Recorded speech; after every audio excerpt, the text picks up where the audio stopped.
I'd like to call the meeting of the joint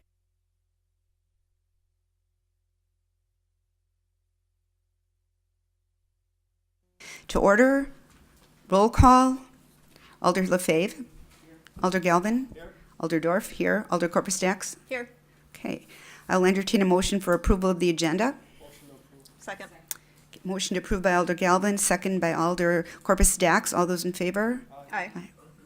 Is there any discussion on the agenda? I should have asked for that. Any changes? Okay. This is how we're going to run the meeting today. I'm going to go into regular business. We're going to do those 3 items first. When we get to the budget portion, I will open up discussion first to the committee, then to the alders on the floor, and staff if they need to speak, and then I'll come back to the committee at the end before we make our motions to approve. So, regular business. Item 1, consideration with possible action on request to fill the replacement position of civil engineer in Public Works and all subsequent vacancies resulting from internal transfers. Staff? Oh, you have the memo. That's Okay. attached here. If you have any questions on it, either I can answer it or Director Grenier can answer any questions that you have. Any questions? I'll entertain a motion for approval. Motion to approve by Alder Lefebvre. Second by Alder Galvin. Discussion? All those in favor? Opposed? Motion carries unanimously. All right. Item 2, consideration with possible action on the request to transfer $14,714 from Contingency to Police and Fire Commission to cover recruitment costs in 2018. Do you have any questions on that? Okay. I'll entertain a motion. Okay, motion by Alder Galvin, second by Alder Lefebvre. Any more discussion? All those in favor? Aye. Aye. Opposed? Motion carries unanimously. Item 3, consideration with possible action on a new fireworks contract replacing current image trend. Any, yes? Lefebvre.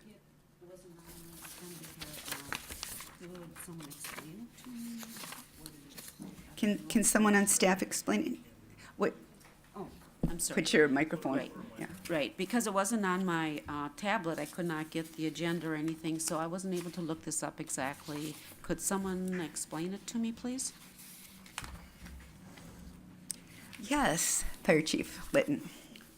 Alder Lefebvre, basically there was a memo that was included in the packet, and perhaps it did not make it out to you, but essentially we are working with a records management software platform currently that is not working, has not worked, will not work in our estimation, and has caused us hundreds and hundreds and hundreds of hours of staff time trying to work with the company to get it fixed.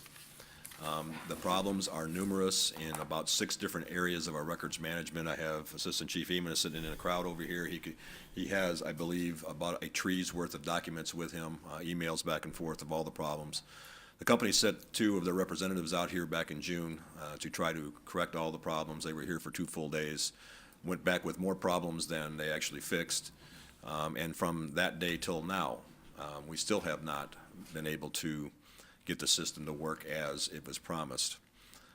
In the memo, I'm indicating that I feel that there's a serious breach of contract, and I would certainly be in favor of our law department seeking a breach of contract with them to return our money. But short of that, if I know that they're very busy, short of that, I have to have a system that will work so that we can do the business of the fire department. This includes all of the data that needs to be reported to the National Fire Incident Reporting System. Every call we go on has to be sent in for data collection and statistics for the country, for the United States, for the state of Wisconsin as well.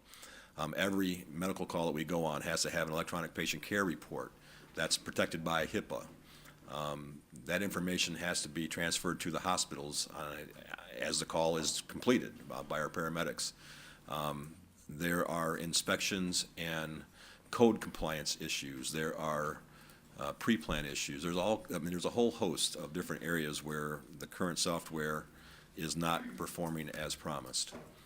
We've identified this other company. We have run demos with them now for the last about 2 months. We are confident in their ability. In fact, I have a demo copy running of the analytics that we use to measure how we're doing, and it's working fabulously. There is no other company out there that offers currently what they're offering, and so that's why I'm making this request. Okay. Any other questions? I'll entertain a motion. Oh, I'm sorry. Alder Steuer? But, so this fireworks contract, is that the name of the firm? This fireworks? I mean, it's a capitalized, Is that the name of the firm, Chief Layton? what is it called? Get me my memo, Okay. please. So we haven't made a contract with them yet, correct? And I should mention that the approval would be pending the review of the legal staff. The staff has it at this point. They have not completed the review. Of course, we would not can't sign a contract anyway until it's approved by the full council. If you approve it tonight, it'd have to be approved at Monday's meeting. And then, subject to review of our IT director and our legal staff. Thank you. Alder Galvin? Considering how bad you're saying this company has been to deal with, is there any chance we can get some of our monies back from them? Alder Galvin, that's what I alluded to. I fully feel that not only do we have the grounds for a breach of contract lawsuit here locally, I believe that there's actually a lot of this software is being used around the state by all the fire departments. They're all having the same issues that we're having, although they don't really recognize it to the depth of the problem because they don't use the system the same way we do. We're very data-driven. So I think that there's probably even a class action lawsuit out there against this company. They're a national company. They are based more in the hospital systems than they are in emergency services. And for instance, they were just awarded a state contract for hazardous materials reporting with the state that was supposed to be implemented about 3 months ago. Well, to date, it's not implemented because they're having problems with the system. So I have no confidence whatsoever that they're going to ever be able to fix this, despite my direct contact with the owner of the company, firsthand discussions with him and his promises of correcting the problems directly to me, sending people out here to try to fix the system. And we have spent thousands of hours trying to get this thing to work, and it's not working and it's not going to. Okay. Alder Steuer? Was there a figure on this as far as monies, either for the contract or what we're looking for, or is that too early to say? A bid is in part of your packet, but the cost, which we negotiated down with them, they started out originally at the package was $45,000 and some change. We've negotiated that down to the initial cost of $36,259. The ongoing maintenance of the software will be in about the same. There's a programmed escalation of that. It goes up to about $40,000 the second year, $41,000 the third year. That's all money that we have within our operating budget, and it's really just kind of part of software ongoing maintenance and upgrades. Okay. Any other discussion? All right. I'll entertain a motion. Motion to approve. Okay. Second, motion approved by Alder Galvin, second by Alder LaFave. All those in favor? Opposed? Motion carries unanimously. All right, on to item D. Review and approval of the mayor's recommended 2019 budget, including out-of-state travel requests. And we're going to start this out with a presentation from the mayor.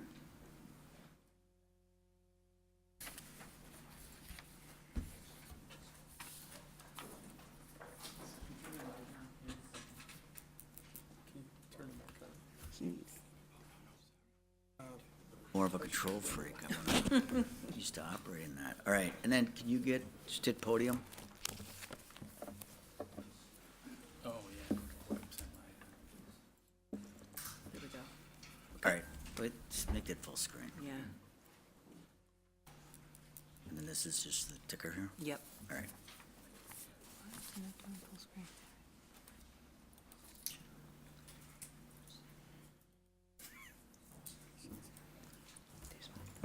Or else they're gonna look ahead. Yes, Mayor.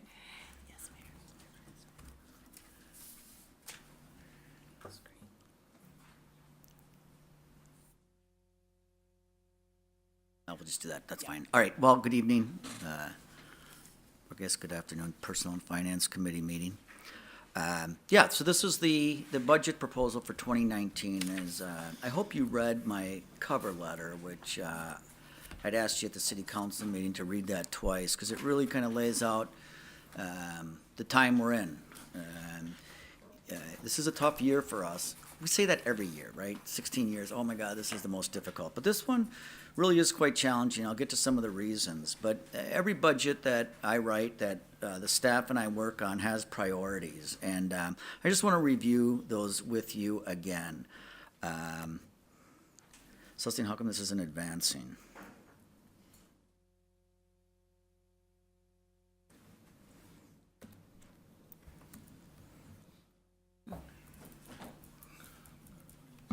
All right, so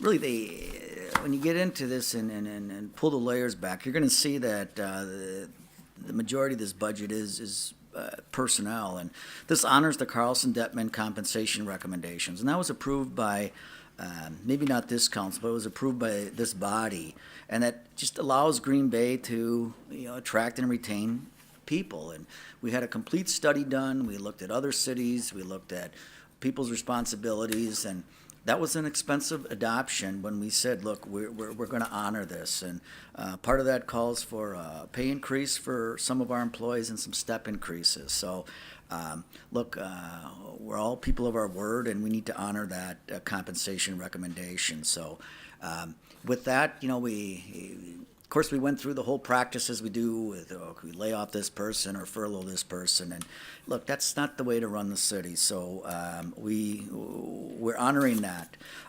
This budget, I think it's important that it meets the requirements of the expenditure restraint program. That's an incentive program that we're under with the state to keep our expenses under a certain level, and we've done that.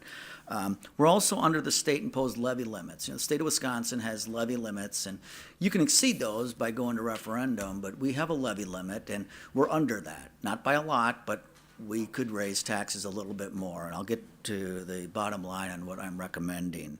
The city has focused a lot, as you know, lately, on their leadership in parks, recreation, forestry, the pool upgrades, that whole quality of life umbrella. And we're just committed to continuing that. We're not going to throttle back on parks. Look, as I've told you for years, and we know what attracts people, and it's not an expo hall. It's a quality of life. It's infrastructure. It's what businesses want. It's what people want, and the city needs to continue to lead in that. We have restructured the Department of Community and Economic Development, and we've done that for a couple reasons. Mainly, the city is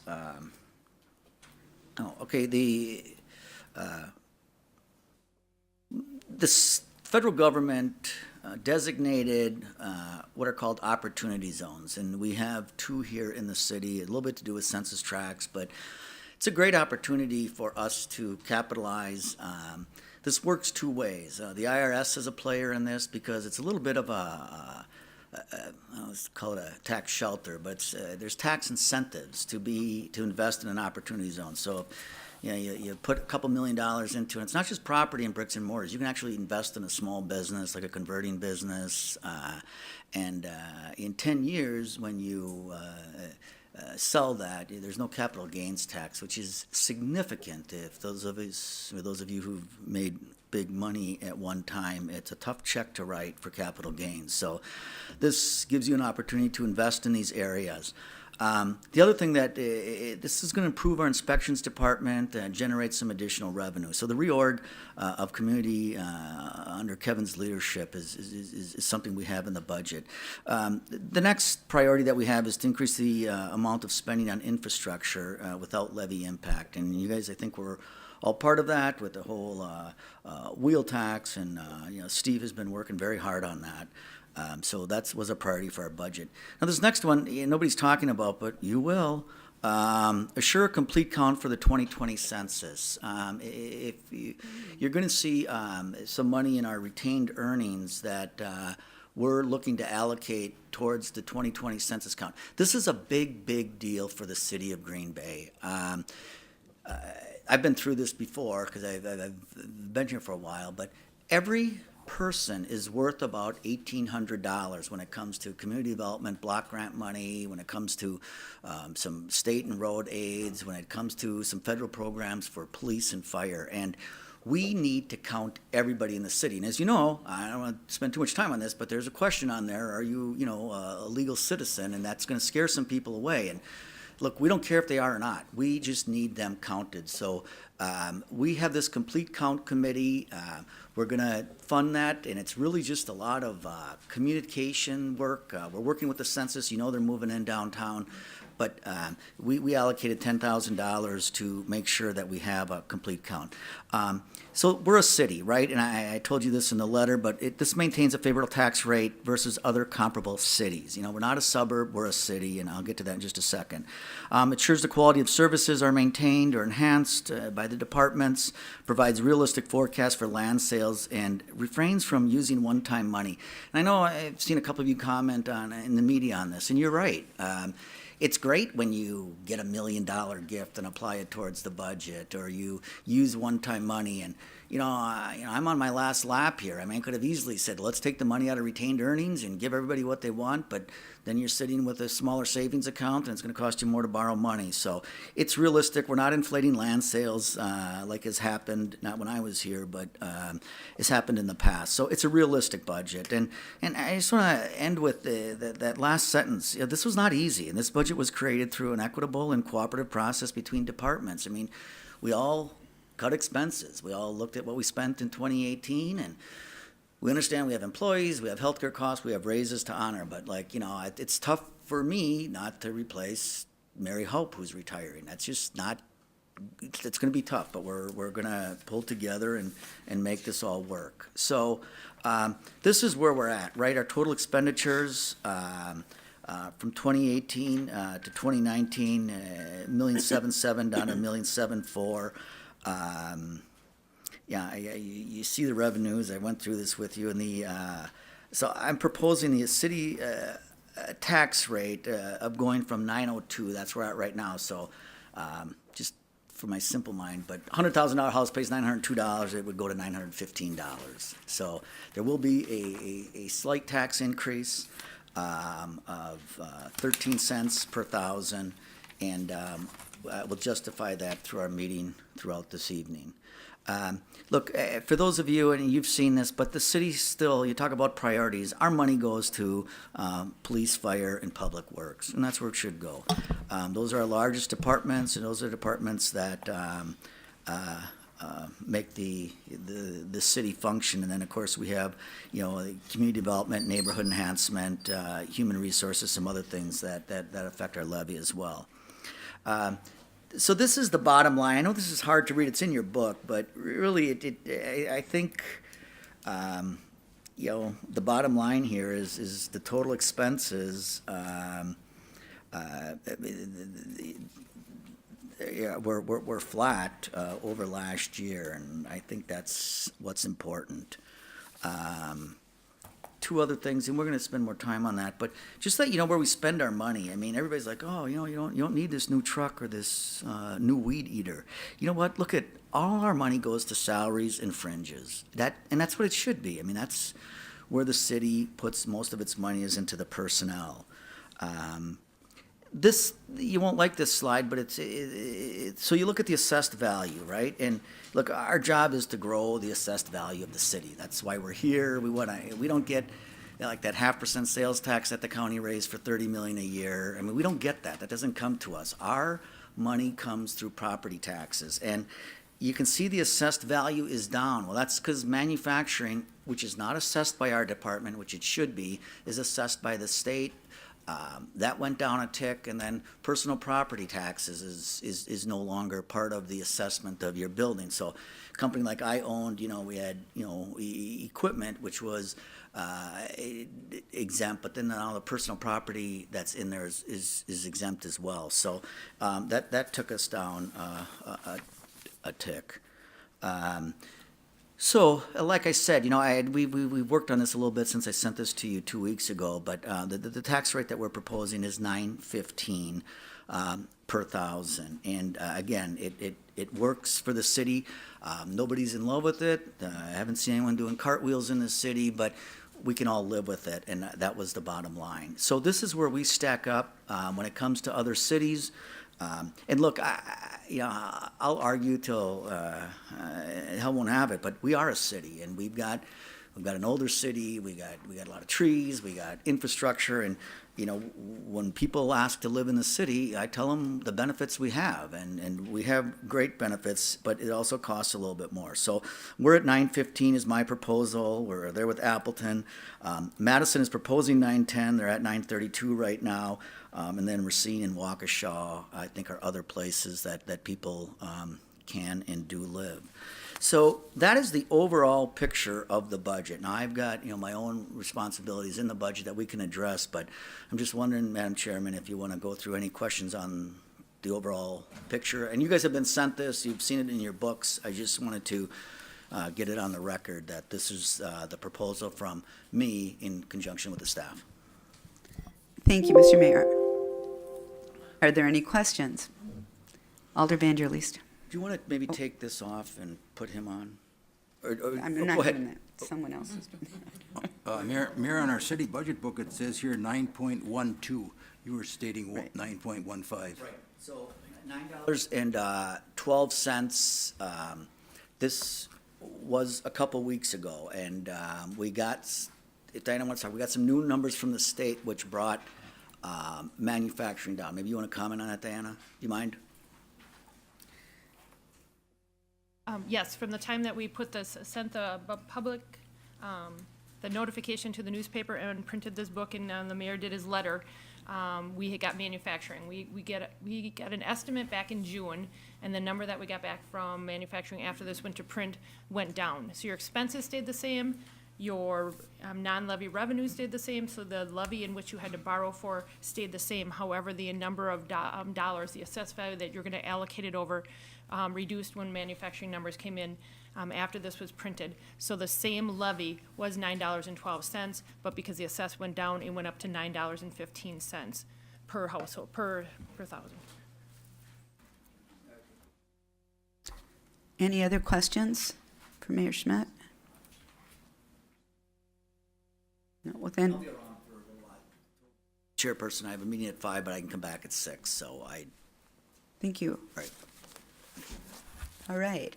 So the first item that we're going to take up is going to be transit, which will be on pages 177 and 218. This is a separate budget.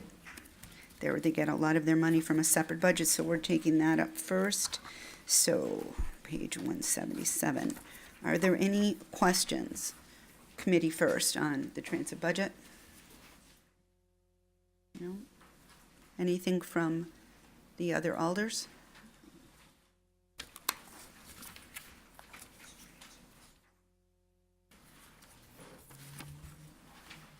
All right. If there are no questions, I'll entertain a motion to approve this portion of the budget, number 1. Motion to approve. Okay, motion to approve transit capital equipment operating and revenues by Alder Galvin. Is there a second? Second by Alder Corpus Dax. All those in favor? Aye. Opposed? Motion carries unanimously. All right. Common Council, page 14.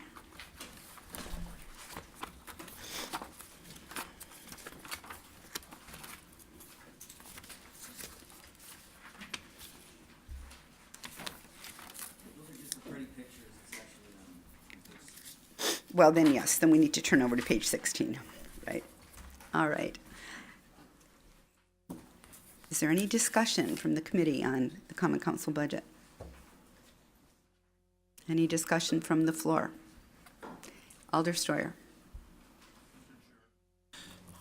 I noticed that our health benefits were cut again. I realize we're looking at a 4% here, but I'm just inquiring about that, if we can revisit that. Pardon? No, Who are you asking? I'm asking that be reinstated. Okay, so you're making a motion to amend? Yes. Okay. Is there a second on that motion? No, he's not amending. He's not amending. Oh, he's not on the committee. Ah, thank you. Thank you. All right. So we'll have to just hear from you, Alder Stoyer, as to why you want that reinstated. I mean, we've argued over this, over the last number of budgets, and, I'm looking at it from the standpoint that, we are public servants here, and it's a small stipend, I feel, for the work we do. I realize that only four or five folks take the dental, and I know a few people take the health, but I'm looking at it from that standpoint. So the amount would be $15,833 to Right. restore it. Where would that funding come from? Levy, I have a feeling that there's a little bit of wiggle room So as we go through the budget, as we go through the budget. we might be looking for that. Yeah. So we can wait to the end. You want to say something? Alder Scannell.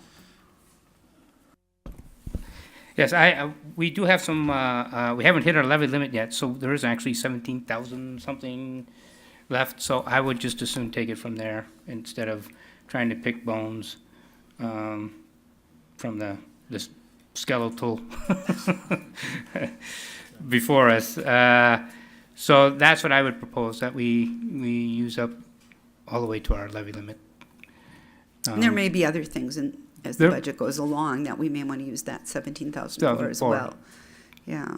Right, so, but the proposal right now is, so let's have that discussion right now about using it for our dental and health. And I would just add that, this has come up in the past, and I don't use either, but I've always supported it. I feel, if you look at this budget, where we've made cuts have not been with salaries or benefits. Matter of fact, those are what have been gone up. And I feel that we talked about a referendum coming up about term limits so that we could get more alders involved, more people involved in the process. I think stripping benefits away sort of goes against getting more people involved in the process. I think we don't make very much as it is. Everyone deserves the benefits they get. I'm not sure, haven't talked to any of the alders that are taking the benefits. I don't know how much they're depending upon those benefits. What other options they have if they lose them. So I'm in favor of keeping them and just taking from the, going up to our levy limit and filling in that space with them. Thank you. I'd just like to ask a clarifying question from Finance. If we vote on this item and we vote to amend it and to take the money, would we be voting on where to take the money from at this point? Or would we do that at the end after we've looked at all the things we might need to or want to add to the budget? I'm not really sure you need to tell us where to take it from. You're either increasing expenses or Okay. changing revenues, and the two of them have to just wash to whatever your In the max end. levy is, correct? Okay, thank you. Just for clarification, yes, if we would to add them back, the health would be 13,089, and the dental would be 2,794, and that is a total of 15,883. That's So what I I had. may have given you incorrect No, information. that was exactly what I had. Okay, so that's what would be the cost of adding it back. Yes, going into this levy, yes, we were sitting under the levy at $17,827, which right now, at that point, you would have then a levy capacity of $1,944, if you would add this back. at But this time. again, we don't decide at this moment where things come from, just as things go along. Correct. Okay. All right. Alder Vanderleest. There was any discussion with the people that are actually, involved with the insurance, the alders that were actually involved with it that are taking it right now? We didn't have much of a discussion on that part of it. If they feel that they need it or they don't need it. If they don't need it, I feel that we should just leave as is, but, I guess that would be up to them if they'd want to identify themselves and Okay. talk to it. all right, Okay. thank you. Alder Galvin? I'm one of those individuals that takes advantage of this. Roughly, I'm retired, The insurance is costing me $850 a month for the family plan for my wife and I. When I was on other insurances prior to this, it was anywhere from $200 to $400 a month more, depending upon the plan I was on over the years. I certainly didn't run for office with the idea that insurance was part of, I didn't even know what I was gonna get paid when I ran for office, so, it wasn't for that purpose. It is nice to have, I'm not gonna disagree with that. But I'm kinda conflicted. Everyone else is taking hits, but like Randy said, they're not taking wages and benefit hits. So I'm torn between, what the city's going through right now and something that benefits me personally. I mean, like I said, I'm still paying $850 a month for the insurance, but it does save me money, that I would be paying out otherwise. Yeah. Alder Steuer? Thank you, Chair. I also take the dental myself for our family, and it's several $100 difference. Like I said, I mean, we would adjust accordingly, but echoing what Alder Galvin said, we're public servants, as every other department is not having cuts along this line, and I just feel that for the work we do, I think it's justified. Thank you. Any other Alders? Alder Johnson? I would just comment that, and I talked to Human Resources Director Joe Falds about this as well. I think the concern that I had was you're asking a council to vote on its benefits, and while I understand that the salary, from what the explanation and legal opinion that I got was that the salary is technically considered separate because as we know, salaries you vote on for the following term. This one, it seems they said is separate from that and doesn't fall under that legislation. However, I do feel a sense of conflict with that because you've got, it sounds like a handful of alders who are basically voting on whether or not they're going to receive this benefit, which is compensation. It's I tell you what, I've received my quotes from the healthcare pool. It's $843 a month for me as a single. That's almost this entire budget. So will it affect me directly? Absolutely. Would that change my vote? I don't think so, but I do think it puts us in a very interesting predicament because while it might not be compensation that we're getting from the city of Green Bay, it certainly affects our overall income. And so I just question, I guess, whether or not that if we're going to take this issue up, that it really should be something that affects future councils. And I don't know if there's, I mean, Joe, I know you gave me your opinion, but I mean, if you would be able to, I guess, to offer up a further explanation about how this is different than receiving a check when it really is a direct benefit. Sure, if you look at the Wisconsin statutes, I believe it's 6209, it defines what compensation is, and it only talks about salary, so it doesn't include benefits. That's why I talked to the law department, and we felt that benefits were separate from your salary and did not apply to setting the salary before the term starts. You could change the benefits during the term of an elected official. So, hypothetically, Joe, if we were having the reverse discussion right now to add healthcare benefits, could we be engaged in that dialogue? Talk to City Attorney Chavez, we could do that.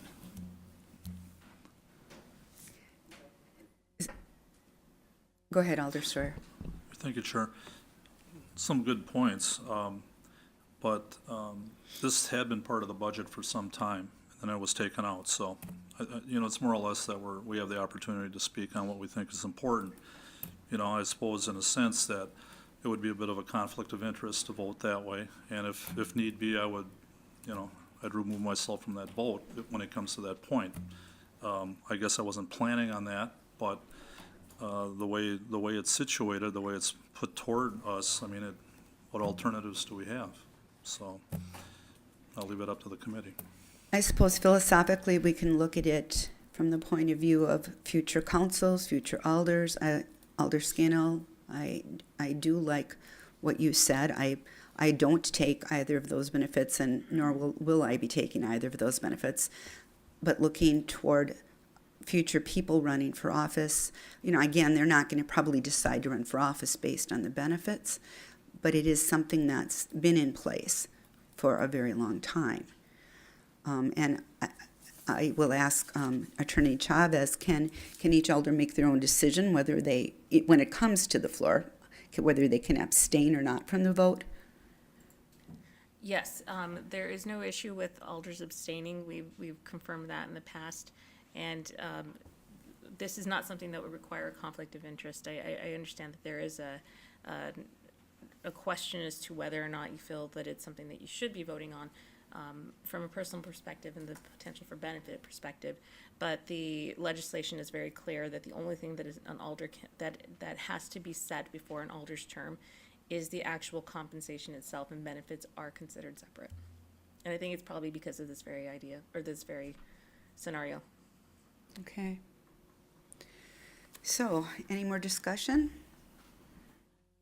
Yes, Alder LaFave. I'm a little conflicted on this. I don't take the benefit. I'm on Medicare. I'm old enough.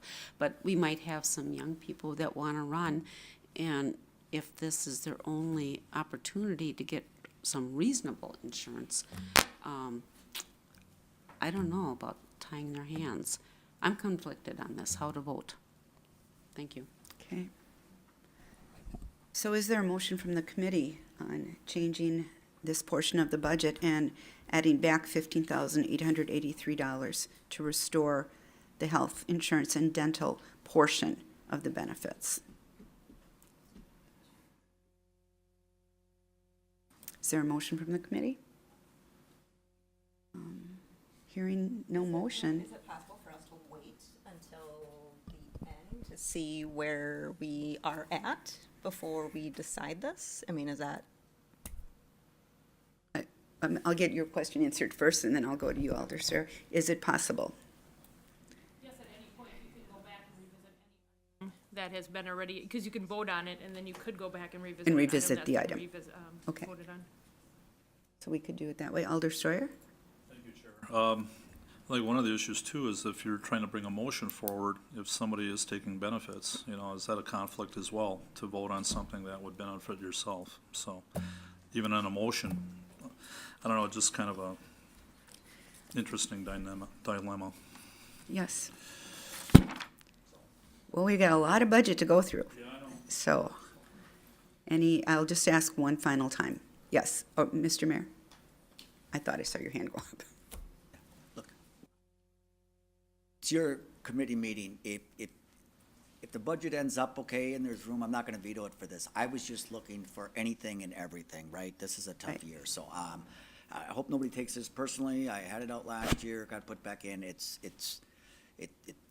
not a do or die thing for me. It's just something that I put in the budget, and, I think it would be appropriate to wait to the end of the night, and if there's some wiggle room, which I think there's going to be, We can come back and revisit it. that's what I would do. but Okay. It's your meeting.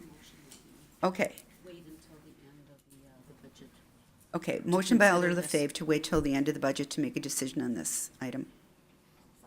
Second by Alder Corpus Dasks. All those in favor? Aye.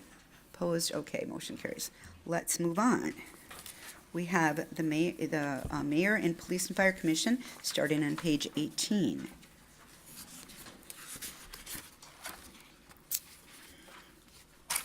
All right, any discussion on this budget from, part of the budget from the committee, starting with the mayor's portion? No? Anything from the floor? Yes, Alder Vanderleest. Salaries for 2018 were 161,574. In 2019, they're 248,065. What is the main thrust of the increase? I believe that we voted for an increase for the future mayor. Is that, or? What?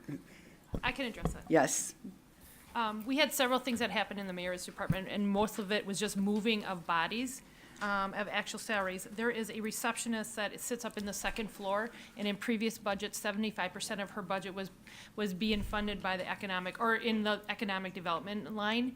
and 25% was in the mayor's budget. Now that economic development has moved up to the sixth floor, we are appropriately putting 100% into the mayor's budget. It truly is moving from the economic development line to the mayor's budget. So that is one item that changed. So that was an increase in that line. Okay.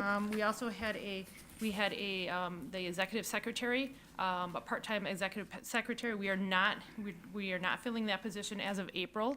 So there's about 8.5 months that position not being filled in this budget. It does include the increase to the mayor, which was about $3,000 on salary. And then it also includes a 2% increase and a step up for one of the employees in that budget. So by adding a 3/4 person, backing off part of Mary and some other minor changes, that's why you're seeing the increase of $31,000. Okay. Alder Vanderleest? Okay. Alder LaFave? Yes, I want to know, why is there a 40% increase in the dental? You have one family plan that was being moved from economic development to this line. So you're really picking up benefits, 75% of a benefit in that line item. All right. Any other questions on this? Okay. So just for clarification, do we take the mayor's budget and then the police and then the fire separately, or do we take all of number 3? Okay. On the agenda? Okay. Okay. Let's go on then to Police and Fire Commission. Where's that? Police and Fire Commission is on page 22.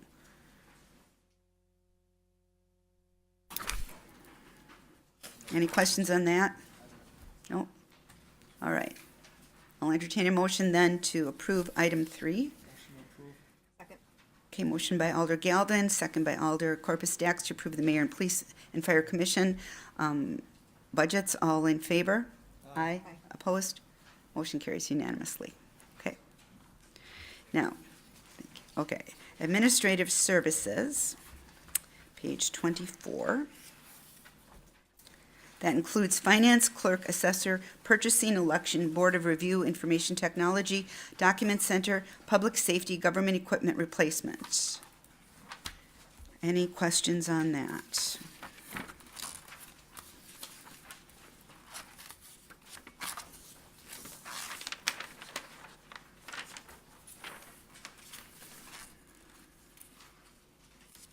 No?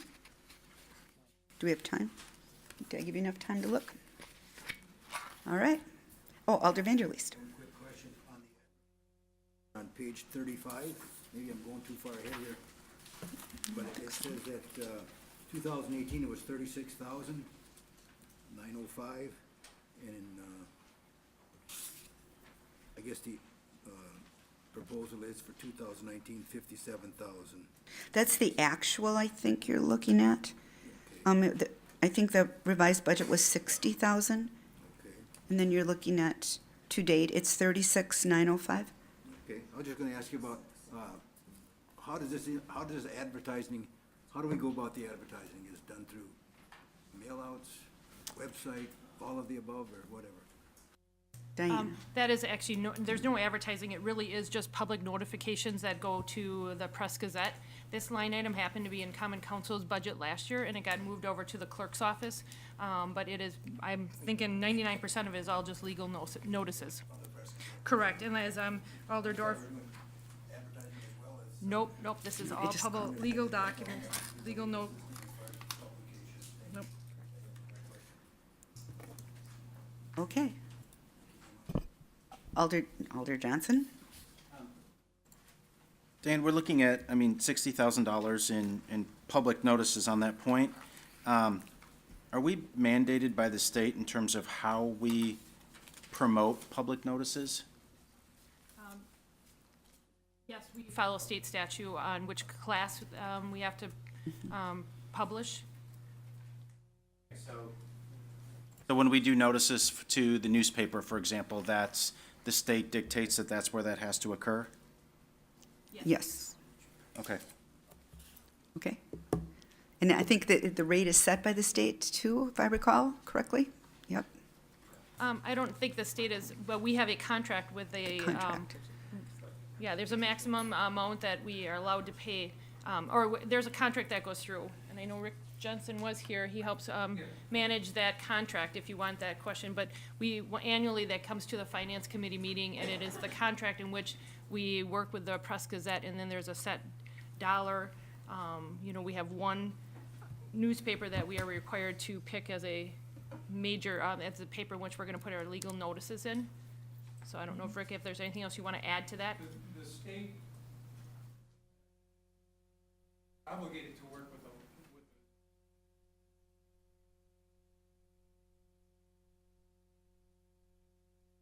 they're entitled to charge the take rate, which is set on a per line basis. They have no say in what the Press Gazette charges. Right. They tell us what we have to advertise, where we have to advertise it. Okay. Any other questions on that? I just had a quick question on the tax adjustments. Aldercorpus Stacks, go ahead. We had a budget, original and revised budget for 2018 What of page are you 20,000. on? I'm sorry, I'm on page 38. Page 38, okay. And their actual was 142,920.06. Is this when we received during the finance meetings where we say the tax adjuster came in, it was reassessed for a lower amount?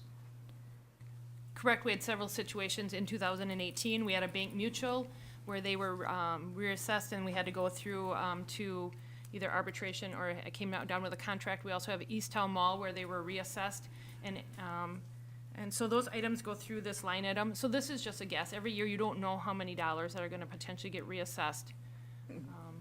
In some cases, we will get a portion of that 142,000 that's sitting in there now, because we have to send these documents to the state, and they will determine whether or not we get to share some of that expenditure with the other taxing jurisdictions, but we have to wait for the determination to come back from the state. So that number probably will be less, but we have to wait for information back. Yes, we were hit by two large. Okay. Thank you. All right.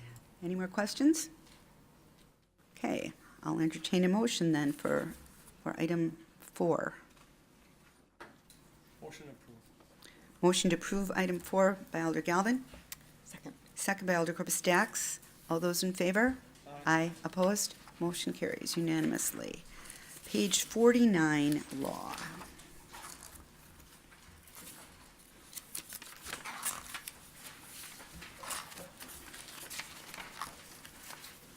Budget starts on page 54, goes to page 56. Any questions from the committee?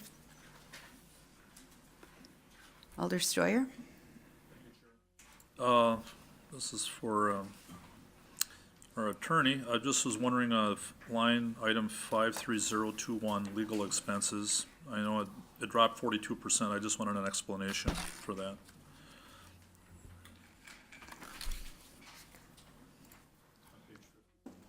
So what we had done is anticipated based on the number, on the cost that we've been incurring over the last year, couple of years, what a realistic number is, moving forward to start budgeting. But what we've done is we've scaled back, and just anticipate that we will be, doing more of the work in-house. It might be slower, but that's just work that's gonna have to be handled in-house. Okay, thank you. Any other questions on law? All right, I'll entertain a motion for that budget, for item 5. Okay. Motion by Alder LaFave. Is there a second? Second by Alder Corpus Stacks. All those in favor? Aye. Opposed? Motion carries. 6, municipal court, page 57, begins on that page.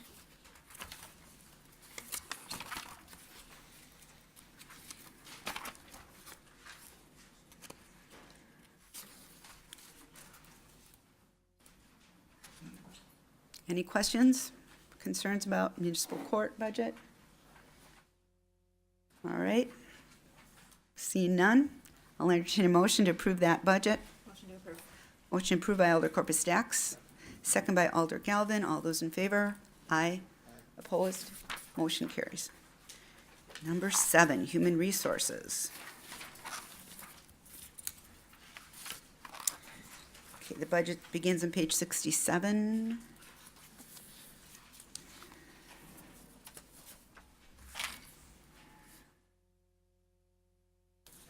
Any questions? Yes, Alder Strayer. Chair, this is for Joe. On page 65, it's just more informational, but you mentioned that there's 450 employees actively participating in the 1265 wellness program. Is there a way to put a number on that as far as what we are saving? I realize it's kind of maybe a tough one to decipher because of, benefits and this and that, but can you give me just a brief description of what this is doing, saving the city offhand, if you can?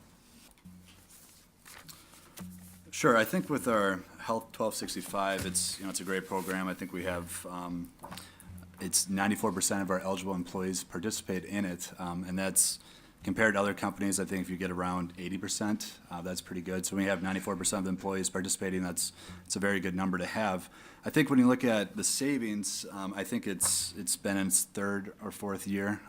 So we can't really, I don't think we have a concrete number on what the savings are, but we do believe that we're performing well with our health fund, and I do think we're seeing improvements in our HRA scores on that. So we can see some improvements with HRA scores, but if you're looking at a concrete number for our health fund, I think it's more about we see improvement and we think our fund's doing well.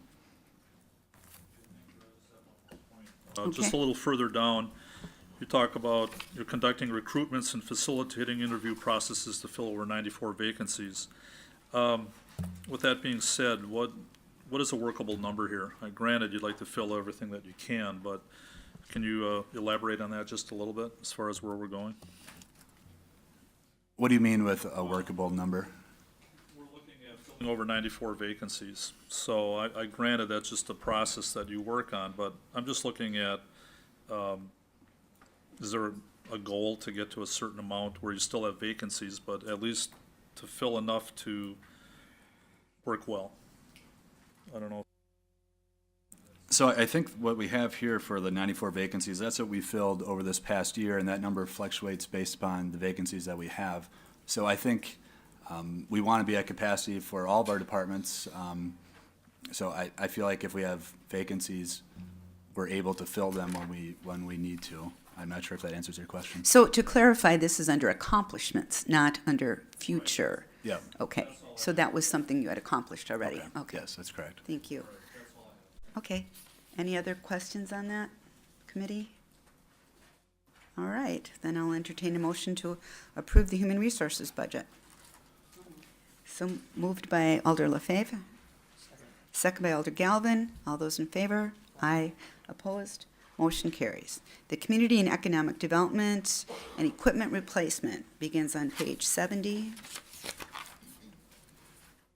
Let's see the flow chart.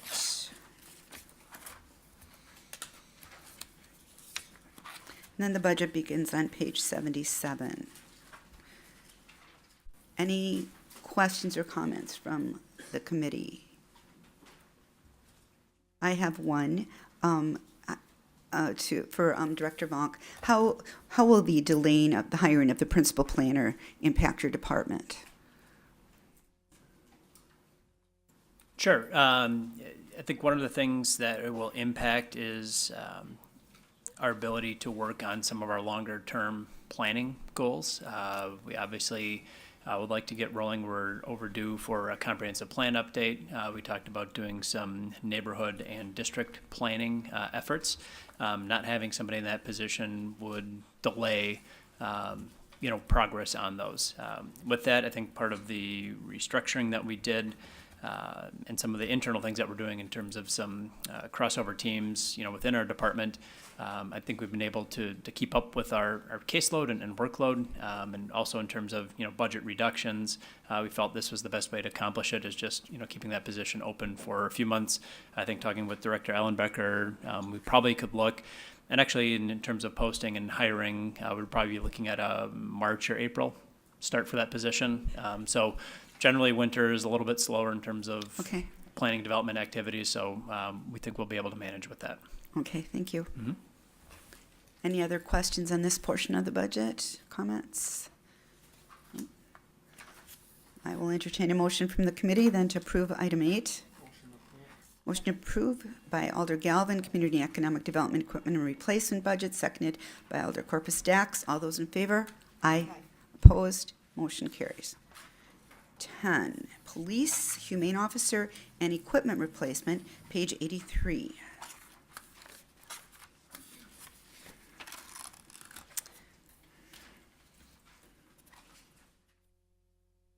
Any questions or comments on this portion of the budget?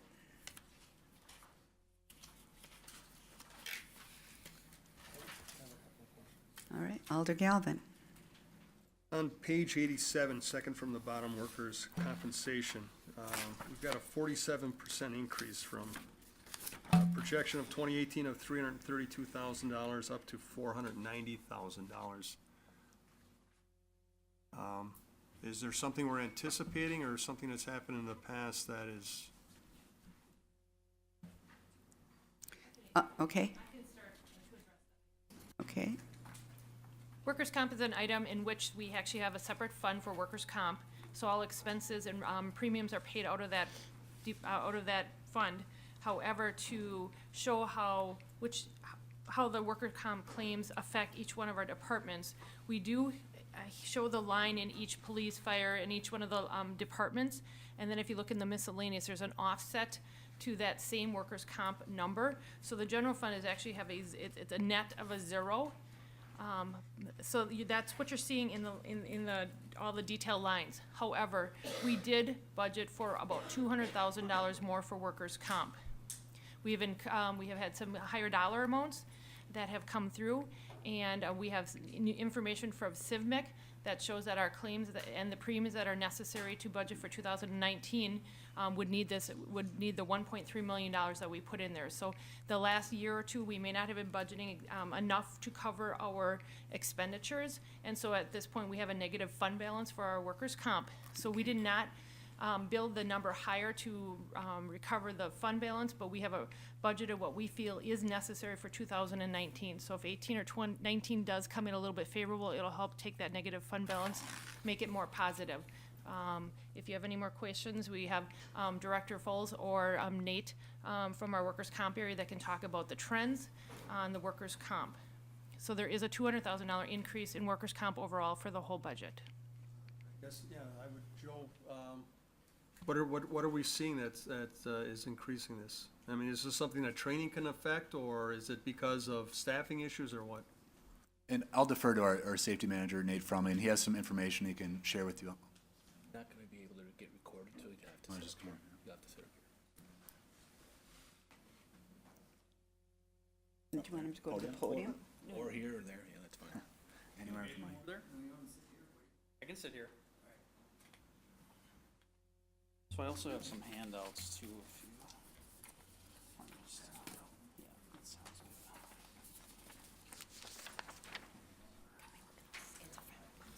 I know you are, you're doing great though. Thank you. You'll be tired of it, just let me know. Thank you. I apologize, I don't have enough room. It's easier to show that way. Sure. So. Nate, you might want to move the mic. Yes. Hi. For those of you that don't know me, I'm Nate Fruming. I'm the safety manager for the city, and I handle the work comp aspect of human resources. So, as you can see in the colorful graphs, as you see, the top graph is the claims count by year that we have, and these graphs are provided by CIVMIC. So you can see that from 2015 to 16 to 17 to now 18, we have seen a negative trend in our cases, which means our cases are going down. However, directly below that, you can see the costs incurred by year. So our costs have been going up in that time. In the last few years, we haven't really been increasing the budget as much as perhaps we should have. So now, as Director Ellen Becker said, we are in a negative fund balance. So in order to make up for that negative balance, we have proposed a slight increase to the work comp budget in order to at least cover the costs that we anticipate potentially getting next year. So that projection is not intended to bring us out of the negative, it's just anticipated to cover the costs we may receive or incur. Okay. Does that answer your question, or do you have some follow-ups? So, I'm sorry, so to, Is this increase, and if I understand correctly, it's being spread across all departments? So it's not like one department's incurring more workman comp issues compared to another? correct, so they are allocated by department. So at the end of the year, we take all the workman's comp costs and we allocate them on a percentage basis by department. So, each department receives an allocation based on the loss experience for that department. So some departments will have a larger increase than others, but that's just based on the historical loss experience for that department. So actually, numbers are going down, but the cost per person is going up. And is that because of the types of injuries, or just because medical costs and all that is just increasing? From my understanding, it's mostly based on medical costs, and when unfortunately they go into legal proceedings, those costs also are incurred based on these claims. So if someone appeals, if their work comp case is denied, but they appeal it and it goes through the legal process, any legal fees associated with that then come back as well. So it's increasing healthcare costs. It could just be increasing severity of injuries or just prolonged treatment. And those are all things that we're investigating with our third-party administrator with CIVMIC, trying to make sure that we can keep those claims under control and not let them drag out. So we're working on that internally as well. Thank you. Okay. Alder Steuer? Nate, thanks for your input here. Is this a trend you feel is going to continue for a while as far, I mean, you're trying to handle it this year, but what do you foresee for the future? It's hard to tell, I suppose. It really is. Yeah, unfortunately, we always like to see a negative trend on your incidences, right? You want to have less and less injuries every year. Ideally, you want to have none, right? But for incurred costs, that's very hard to predict. And I think what CIVMIC is giving us a cost projection based on what they're seeing from our loss experience and what they're seeing statewide. So they also compare us with the other large members that are part of the organization and try to come up with a rough number to give everybody budget figures. Thank you. Yes, Mr. Mayor. As Nate said, so the number of claims are going down, and we study this, and what's expensive is this rotator cuff. That's a very expensive surgery that we're seeing in some departments. So, you know, we have people who we're funding through our insurance to come in and help people stretch, teach people how to properly lift things. So this is a big number. I mean, you look at, you know, it's 3 times, 4 times the size of my budget. It just, and we're working on it. It's kind of a fluid number. You know, 1.2 is a little bit of an estimate, but this number was kind of going in a little bit, the claims are going in the wrong direction, and Nate has done some things, but, you know, there's more the city can do. I don't expect this trajectory to continue. I think there's training things that we can do. There's more safety issues, spikes in your shoes, all that kind of stuff that we need to do as a city. So, again, it's a little bit of a guesstimate, but something that, you know, collectively we're assigning to every department, and it's part of their focus on their departments to reduce the workers' comp cost. Thank you. Alder Vanderleest? Thank you. Be looking at line 5001, regular salaries. In 2017, it says the actual was $12,901,835.92. And then we go to the next line over, would be the 16 million. And then it says the actual, if you look at it, comes to $10,100,755.91. Now, if we look at the next line over, we're at, in other words, that's a projection. 10 million to 16 million is quite a difference, and then for 2019, it's $15,550,254. Where's the big, that much of a The difference between year to I'd like date to hear about and. that okay. part of it. Director Ellenbecker? Sure, I can start with it. What I can tell you is in 2017, Like every department, I think they probably weren't filled at 100% capacity. And then into 18 budget, I will have to defer potentially to the police department or look up the stats, but they did add a couple civilians to take care of some of the records or criminalistic analysts. And so there were some additional bodies that were added into 18 budget. So that was part of the increase. They also had a contractual increase that was built in from 17 to 18, and then in 18 to 19, you know, there's contractual increases built in. 2018 at the $10,100,755.91. That is year-to-date number. Alder Burnett, oh, No, go ahead. you're sitting in Alder Burnett's spot, and he just was trying to come in. So go out in the hall and invite him in. Thank you. Okay, that's all right. I'm sorry. Go ahead. The 10,000,001 is a year-to-date number, as when this book was when this book was printed. If you look at the next column over the projection, they are looking to have, to really be right at their revised budget of 16,050,000. That only had 3/4 of a year's worth of salaries in, at the 10,000,001. There's not any wiggle room as far as money available there, let's say of 500,000 or 400,000, that, is it over projection or not? In the salary line for 2019? No, at that point, the chief can talk to it, but they are actually already holding positions open and delaying hiring of positions to try to meet what we had asked for as a reduction, to try to keep their budget down to closer to the 2018 revised budget. So they already have, again, delayed positions. I understand really available in that big dollar swing there. Right, and part of the difference in 2018 also, if you, as you would see, we go down 4 lines or 5 lines. Overtime is already at 885,000 as the time of this print, and that is already over their budget. So as they have open positions, and they are incurring more overtime because of the open positions. And I will let the chief or his, or Rick talk to any additional information if you have any more to share. That kind of fills me in what we're doing here, because there's a large swing there of 10 million to, you know, from 10 million to 15,550,000. So thank you. Any other questions? Answers the question. Yeah, Thank you. Alder Johnson? Just looking for clarity, I know Protection Policy Committee has taken up a new event ordinance. Part of that ordinance has been a substantial increase in security presence at community events. Is that, even though that ordinance hasn't been passed yet, are those numbers reflected in this budget out of anticipation that that policy would pass? Chief Smith is saying no. And Celestine? You're live. Thank you.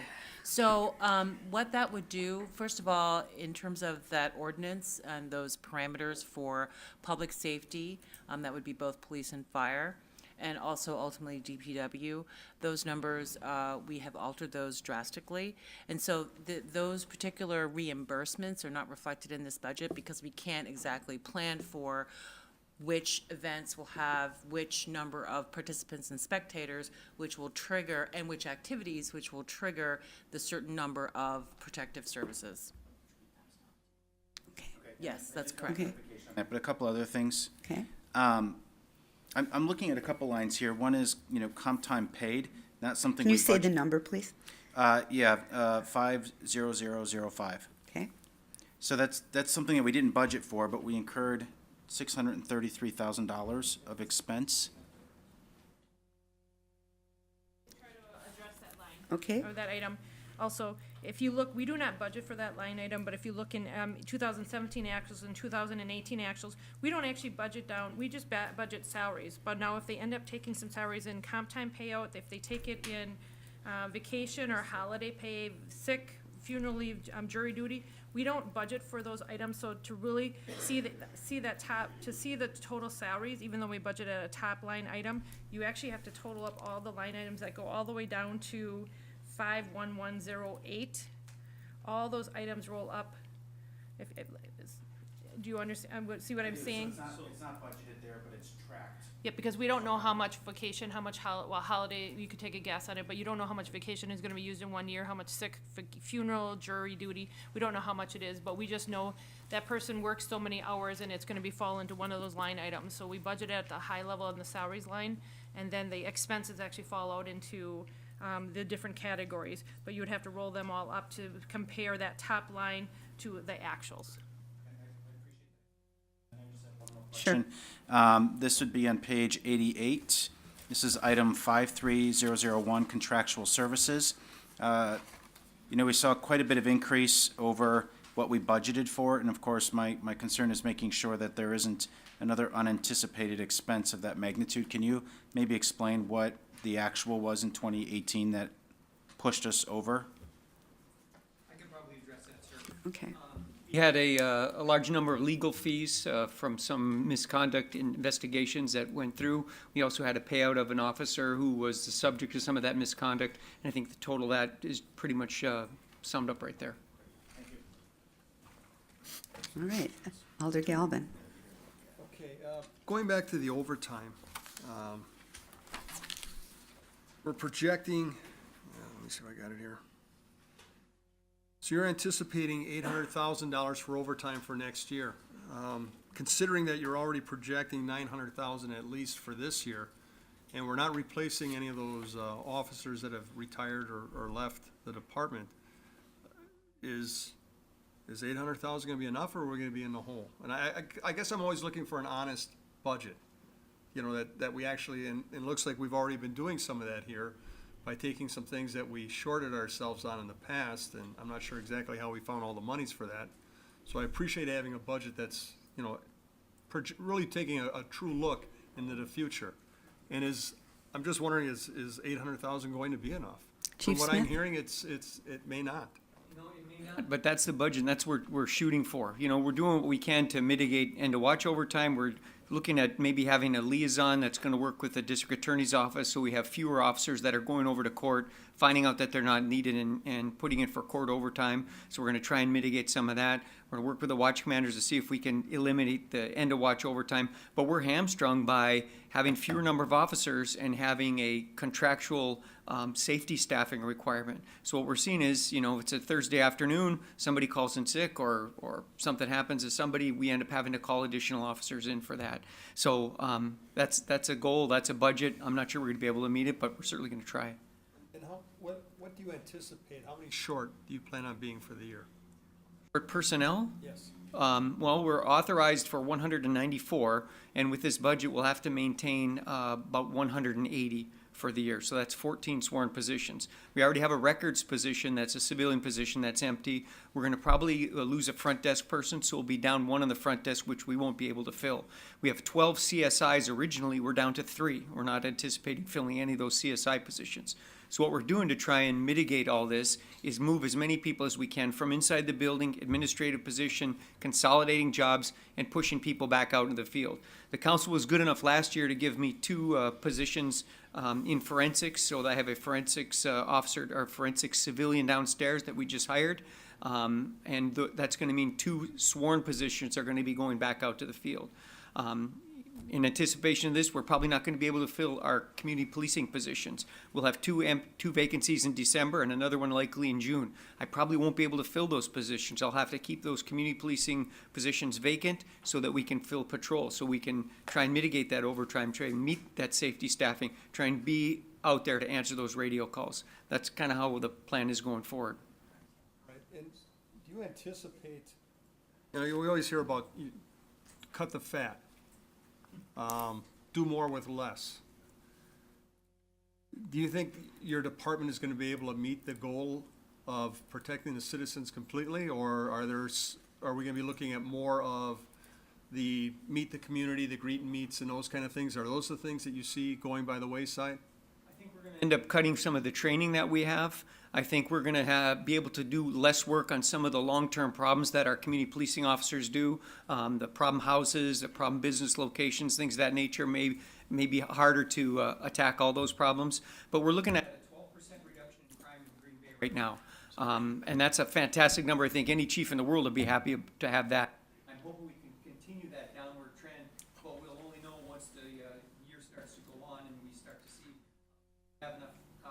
street in those black and whites to keep the number down. You know, we'll see January, February, March, by then we should have a good gauge on where we are as far as keeping those crime numbers down. But the citizens can be assured that when they call, there will be an officer there just as fast as there ever was before. As fast as we can get there. Our priority is black and white police cars out in the field, responding to radio calls, priority number one. All right, thank you. Sir. Okay, Alder Galvin? One more question on, I believe it's page 89. Equipment, where'd it go? Equipment replacement.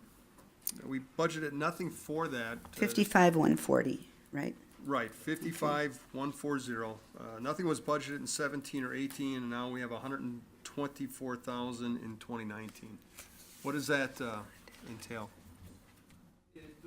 Four items in the list I have here. Those would be 6 SWAT tactical vests, the 35 bulletproof vests, VM host replacement, which is electronic components for our computer system, and a network switch, which again, components for our computer system. And how did we fund those before if they're not in the budget previous years?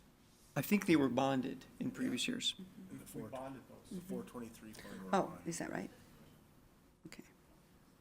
Yes, I would like to talk to that one. Yes, last year, anything that they had in their contractual equipment replacement, we had put it into bonding. So last year, some of these smaller items were bonded for. We believe that because of their short useful life and because of the type of equipment, that these are really operational. So last year, we had strongly suggested that we stopped putting them into our capital budgeting and put it back in the regular budget. So last year, it was bonded for. The year before, it was in the levy, but it was in our 423, but it was in our police equipment replacement.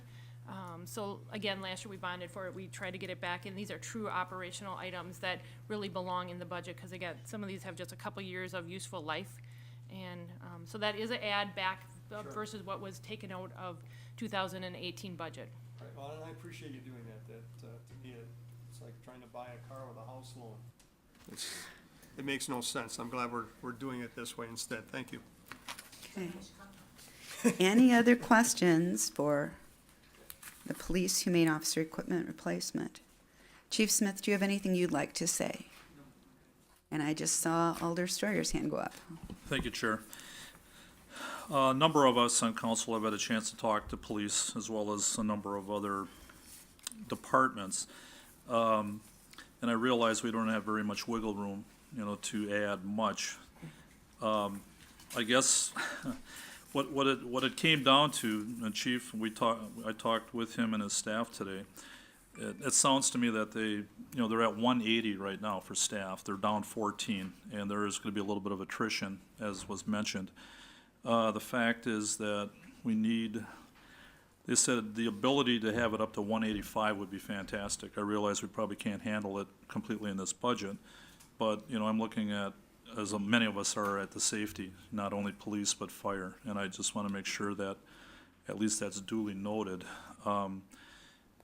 Normally they hire in August. It takes 5 months to train someone so that, by January they're ready to go. I guess one of the concerns I have is the fact that a lot of these folks don't hit the ground running.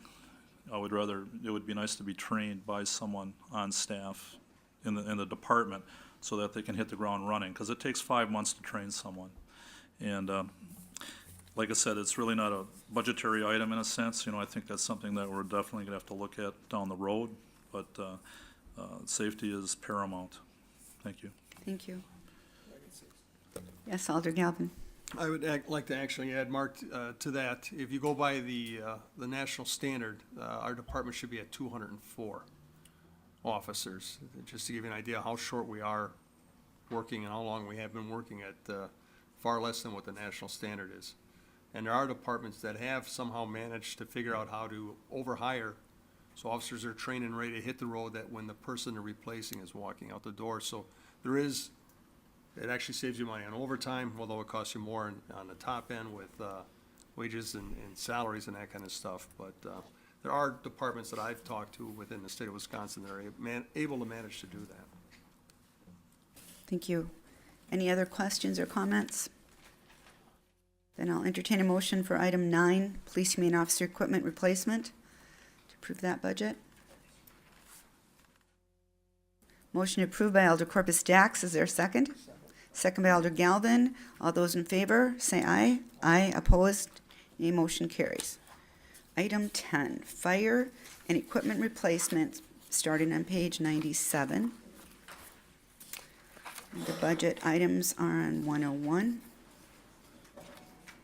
Committee, any comments on this budget? Alder Galvin. Chief, I guess I'll just, instead of everyone trying to pick through this, where's the fire department making their savings this year, this 4% kind of across the board? How are you gonna make that work for your department?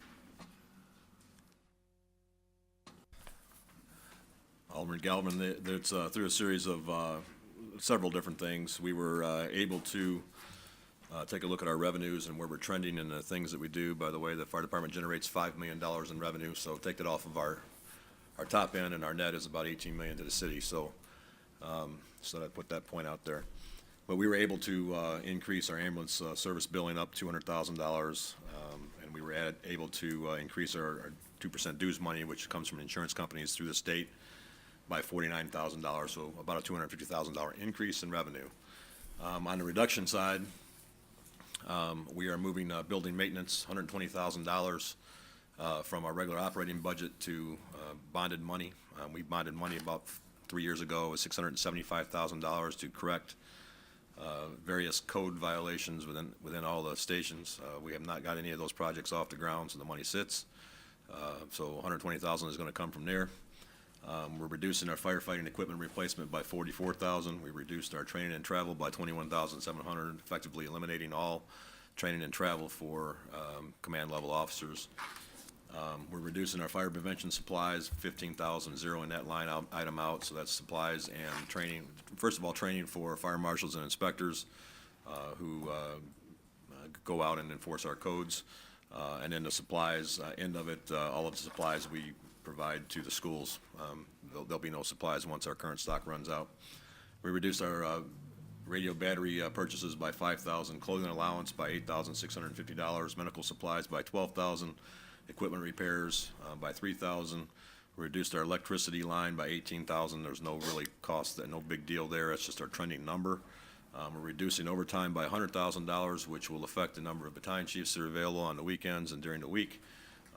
Essentially, there'll be one here only whenever there's any scheduled time off. There'll be no money for our TEMS training at this point that we've just got off the ground with our police brothers over here.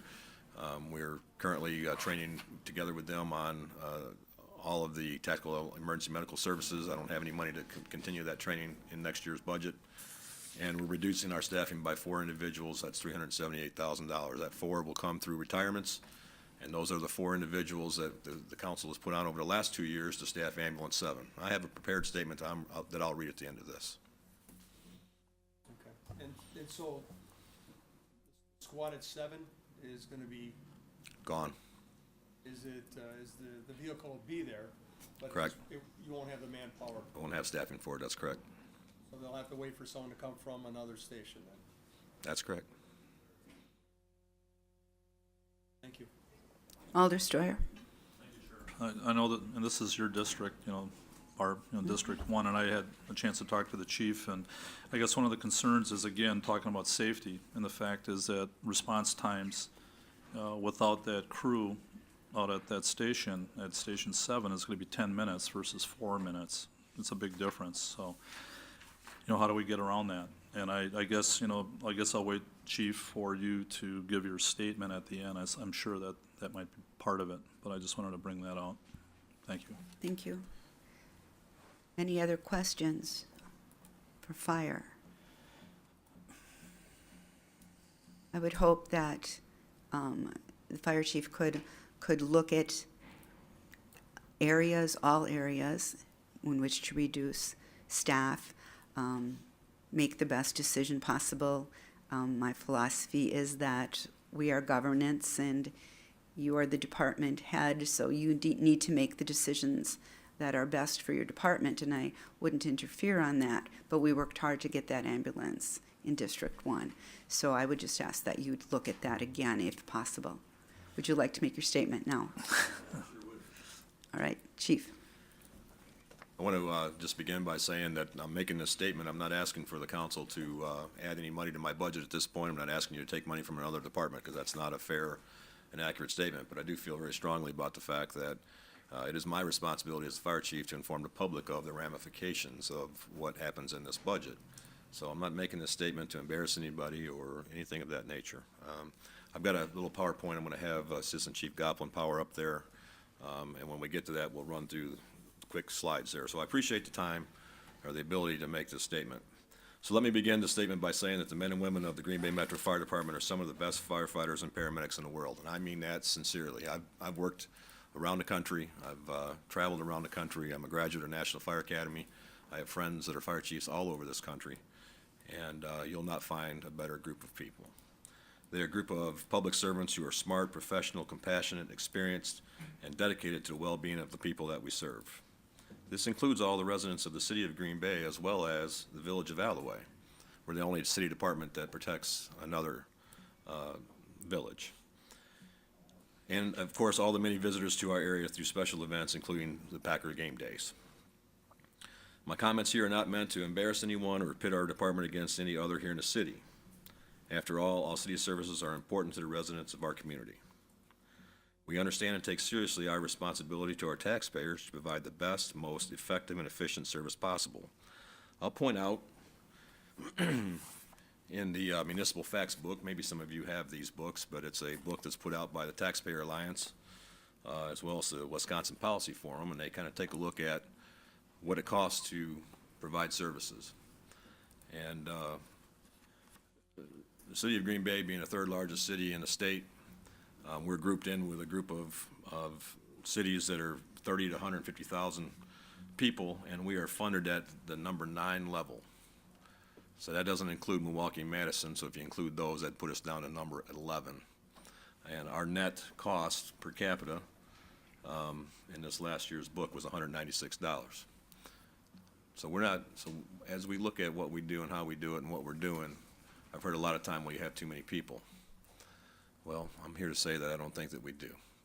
I would further state, in the defense of what has already been said about the police department, they're funded at the 13th level, 15th if you don't include Milwaukee and Madison.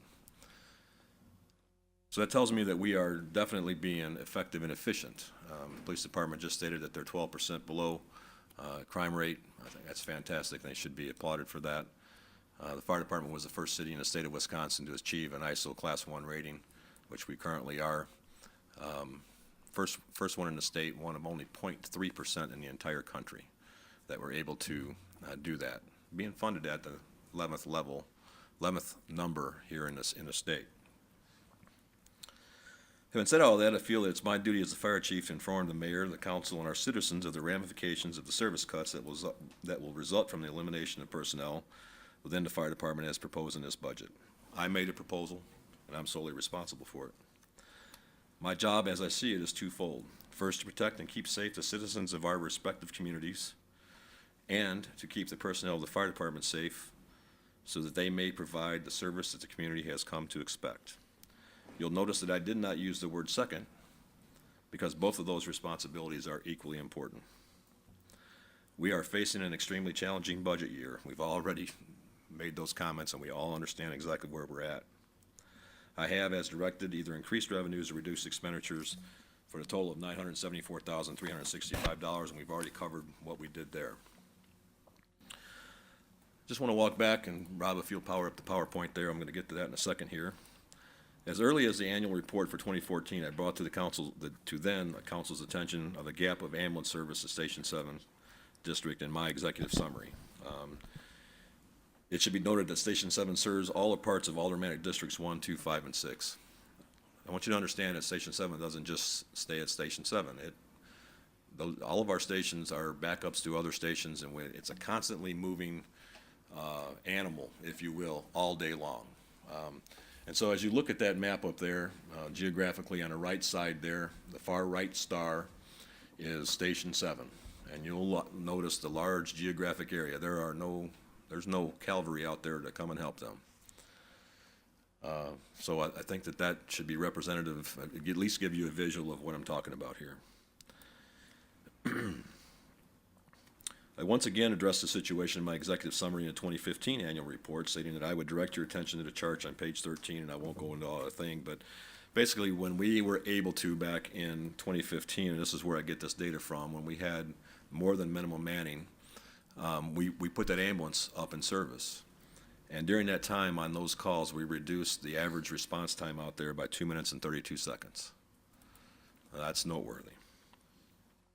Why is response time important? Well, simply, we can't make it better until we get there. This includes the time for the dispatch center to take a 911 call and dispatch us, the time for the fire and medical personnel to get out of the station, and the actual travel time to get from the station to the address of the emergency. We have done everything, and I mean everything, in our power to reduce all of these elements. With this budget, we are taking a step back in the staffing of Ambulance 7. The American Heart Association has determined that brain death and permanent death start to occur in just 4 to 6 minutes after cardiac arrest. Each year, EMS, meaning emergency medical services across the country, treats nearly 300,000 people who suffer cardiac arrest outside the hospital. More than 92% of the cardiac arrest victims don't survive to be discharged from the hospital. That's noteworthy as well. However, in cities where defibrillation is provided within 4 to 6 minutes, like ours in most cases, the survival rate is as high as 30 to 45%. Those are direct facts from the American Heart Association. I didn't make these things up. I can show you in print. It should be noted, I send the Wings of Life memorandums to you every time that our crews out there in the field bring somebody back. And it's, I got to tell you, in my experience, we've saved more people here than I ever had seen in my entire career. And that includes 30 years someplace else. The other agency, the National Fire Protection Association, there's a standard out there called 1710. It's also developed a minimal standard to be used in order to measure or benchmark ourselves against best industry practices. Once again, NFPA indicates that we should have a first responder on site within 4 minutes with an automatic external defibrillator, or an AED, and an advanced life support ambulance within 8 minutes. So I will direct your attention to the PowerPoint again, and here's our timeline up there. We've already talked about a little bit about this. We identified the gap in our service. Alder Dorff, you were very instrumental in all of these, moving this thing forward. We put the ambulance part-time in service when we could in 16. In 17, we put one shift. We staffed, the council staffed 2 positions. In 18, that's our current year, you staffed the second 2 positions, and it was proposed, or we were going to do the final shift in this current year's budget. Understanding that we can't do it, that timeline is just up there for the benefit of what has happened in the past. So this is actual data, again, prior to in 2016 and prior, it was taking us 90% of the time, on average, 99 minutes and 7 seconds to get an ambulance on site. In 2017, when we started partially staffing that ambulance, it went to 8:35. Year to date, with a shift and a half essentially staffed, because we didn't start the second shift until June because we had to get people trained, it's down to 7 minutes. That trend would have continued down with a full staffing down below 6 minutes, which was always our target. You can see there the number of incident volume there, 761 in 16 and 907 in 17. That's out of Station 7, just an ambulance calls. 778 year to date. Volume is increasing out there. Why is it increasing? Well, we've got the VA hospital out in that area. We have UWGB. We have an assisted living facility that just came online with Alzheimer's patients in it. It is a backup to the Willow Creek Mental Hospital out there. Station 5 is the primary, but Station 5 is very busy, so Station 7 is a secondary response out there. So this is just representations. Again, 2016, 63 calls a month. We're up to 70, almost 78 a month now out there and climbing. That's not going to reverse because of what we're doing here. Again, just going back to the map, if you look at all those stars are station locations in the city. I didn't choose where those stations are at. You didn't choose where those stations are at. We're just stuck with where they're at. Could we, if we could move them, I would move them. I'd move every single one of them to a place that would be more advantageous currently to us as far as response time and coverage. The black star in the middle, that's Station 1. That station really, although we only man it with administration and training and our fire marshals, so it's not an emergency response station other than one battalion chief comes out of there when they're on duty. Again, just a closer look at Station 7's cover area. Again, it affects 4 aldermanic districts. I just want you to have a kind of a time frame of where we're going. So several of you have asked me, what are the alternatives? And Alder Dorf, you just implored me to look at the alternatives. Well, we are considering multiple different scenarios involving personnel and apparatus. What is important to know is that in every alternative, we are reducing our capability and resiliency or just creating a problem in another area of the city. This is not a bedroom community. We have every target hazard, such as manufacturing, paper mills, fuel tank farms, high-rise occupancies, universities, hospitals, nursing homes, assisted living, railroads, a port, and others, and all of the associated problems that go along with them. Oh, did I fail to mention that we had the 3rd largest stadium in the NFL in the smallest market, 80,000 people plus in the city. Our hazards are no less than any other major city in the country. We will continue to work on these alternatives right up until the new budget year starts on January 1st. So just in recapping, yes, are there things that we're considering? Absolutely. But some of those alternatives that we are considering would absolutely result in a reduction in our ISO rating. We would go from a class 1 back to a 2 or possibly a 3. We would move, you could say, well, just move an ambulance out there. Well, that's great, I could do that, but it just creates a pocket someplace else in the city where we would just create the same problem in another area of the city. So it would go from your problem, Alderdorf, to somebody else's, pick one of you. That's what we're talking about here. There's no easy fix to this. I'm not asking for you to plug money back into the budget because I know where we stand. But again, as fire chief, it's my responsibility to inform you as a council, the mayor, and our citizens, and that's what I have done. I appreciate the time to make that statement. Thank you. Thank you, Chief. Any other comments or questions?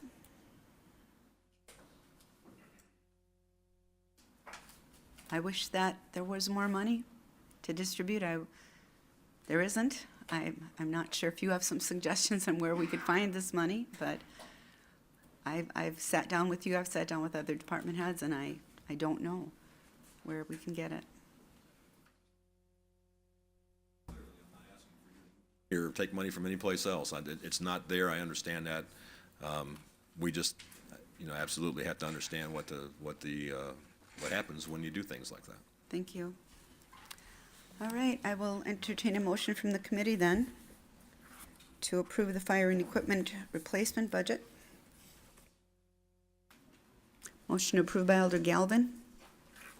Second by Alder Corpus Dax. All those in favor, say aye. Aye. Opposed? Motion carries. Public Works, item 11, beginning on page 107.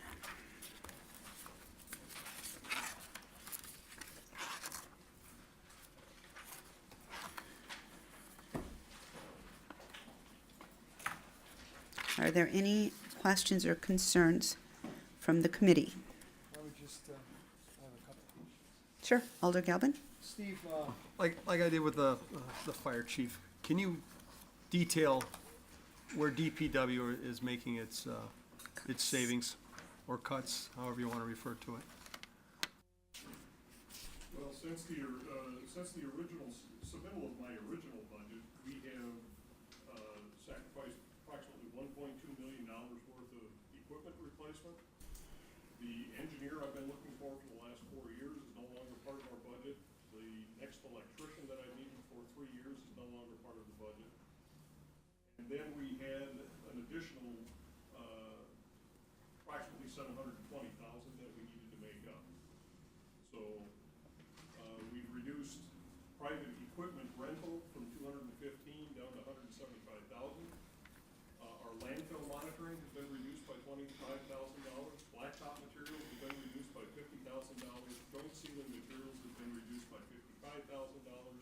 Streetlight maintenance has been reduced by $20,000. Then we increased revenues. The storm sewer fund, which currently funds approximately $200,000 a year in relief collection, is now going to step up and pick up an additional $270,000 on maintaining the 2 yard waste collection facilities, or the yard waste processing facilities. Because collection keeps those leaves out of the storm sewer system, composting them likewise keeps the pollutants out of the system. So they're going to come up and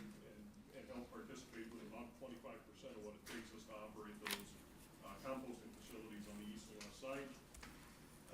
We did go back and talk to the finance department, and what we were able to discover was, at least going back to 2012, prior to 2012, how we specified the uses of bonded money was not necessarily as clear as it is now.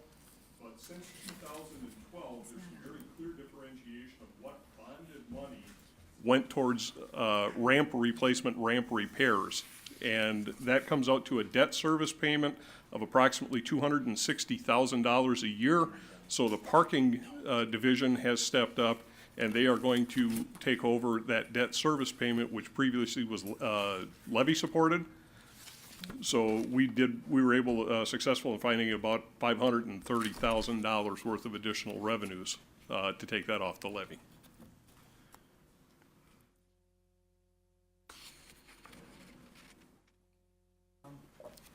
Alder Galvin? Last year, there were a couple of road projects that had been planned on happening, and aldermen stepped up and in working with their residents in their community, they stopped those projects. Does that save the city any money, or did it save the city any money? Not.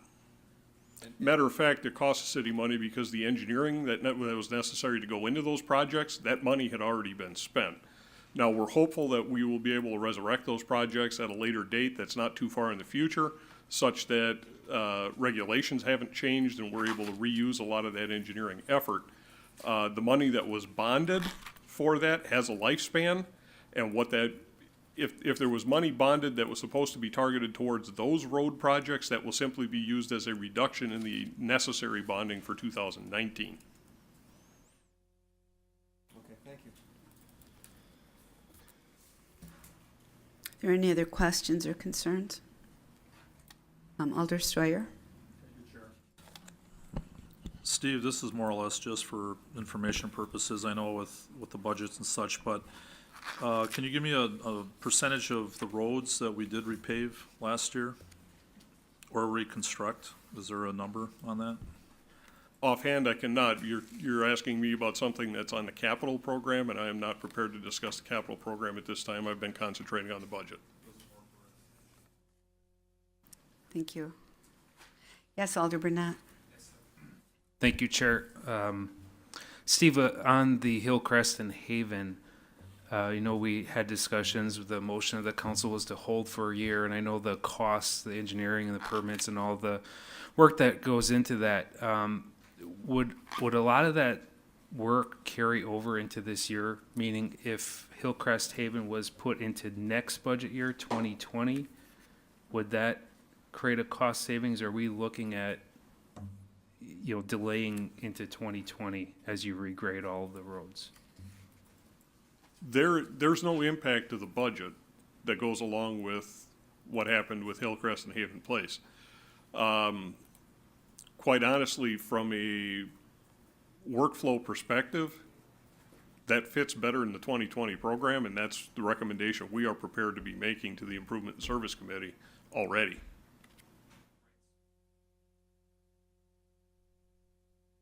Can you help me understand why it has no impact on the budget? Because the engineering costs are already sunk. We've already paid them. Okay. The bonding, the money is not being spent on that project. The money is simply directed to another project that will be completed within the 2-year window. We work with Finance Department on a 2-year window. That money, from the time we receive it until the time it has to be spent, has to be 24 months or less. Okay. I just thought maybe because you had engineering done for those projects, you might not need so much engineering for next year's projects, and that's where I thought there might be savings, but that isn't it. Next year's projects are not going to be built to spend engineering time. It may benefit. Right, and I thought that was us. Jesse's, or Alder Burnett's question. Yeah, Alder Burnett. Is this, okay, so the 2018 budget, all that cost engineering work was sunk costs, as you mentioned. But I guess my point was, would a lot of those permits and engineering work still be valid in 2020 if we delay that project into the next budget year? We're hopeful that most of the permitting costs will be, or most of the engineering costs will be. But oftentimes, the environmental permitting that goes along also has lifespans with it. So it may or may not. At this point, we're really not sure. Thank you. Are there any other questions? Yes, Alder Johnson. Steve, I'm looking at the line item for salaries for engineering, and I'm looking at the 2017 versus 2019. Can you give us that number, please? 50001. Oh, 113. Page 113. And you alluded that you have an engineering position that you are withholding, but I see that the 2017 actual compared to the 2019 budget actually shows about a roughly $275,000 increase. Could you just maybe speak to that? So, if there's one thing that I routinely hear, it's fix the roads. And so what I'm really getting at here is I want to better understand I understand that bonding is how we're going to take care of funding that type of work, but when it comes to the engineering of that work, does that occur with your department, or is that something that could potentially be put into a bond as well? It could be put into a bond, but the reason that you're seeing regular salaries in engineering being below what the budget amount is, I think Diana, Director Ellenbecker, or Pamela Manley could address this a little bit better as far as how the dollar value associated with regular salaries is assigned to us from finance. It assumes a certain number of personnel at a certain rate for a certain number of hours. Why have we not hit our budget numbers? Because I've been operating short-staffed for 6 years. So how has that impacted our ability to fix more roads? I mean, or has that been more of a bonding issue? No, that's a direct impact. If I don't have the engineers, I don't have the bodies to design it. If I can't get it designed, I can't get it bid and built. Is that a service that can be outsourced? It can be at certain cost. We replace this engineering position. How does that impact the city's ability to repair more roads? I have looked at a variety of different sources. I have utilized outside services for design. I do that on a regular basis. I have hired outside consultants, brought them in-house, and put them embedded directly with my staff. I have tried to hire my own engineers. We are pushing as much product out the door as we possibly can. There is no magic bullet out there. The average lead time from a project conception, engineering to actually having pavement installed, what kind of a lead time are you generally looking at on that? Depends on the complexity of the project. Something like a North Webster Avenue, 13 years. Something like a 2-block residential street in downtown Green Bay, 5 months.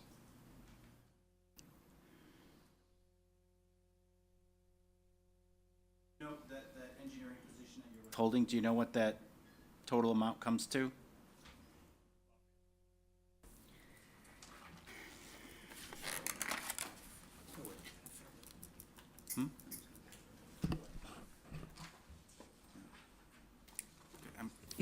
Okay. Any other questions? Oh, yes, Director. We can add to that. I just want to clarify, when you say holding, it was a new position, I think, that was going to be added, so it wasn't, every year he asked for it and then it gets taken back out. So I just want to clarify that. And in the budget, when we added it, prior to pulling it back out, it would have been about a $93,000 impact to have that position. But the levy impact. That's the levy impact. Levy impact is 46,000 because it was only gonna be a 50-50 split on the levy. So it was, the position itself was 93, he was gonna split it with another department, so the levy was only gonna have an impact of about 46,000 for. What department were you gonna share it with? That gets funded, most of my engineering positions are split funding. They're 50% funded by the general levy, they are 25% funded by the storm sewer utility, and 25% funded by the sanitary sewer utility, because they don't just design pavement projects, they design road projects which include utility work.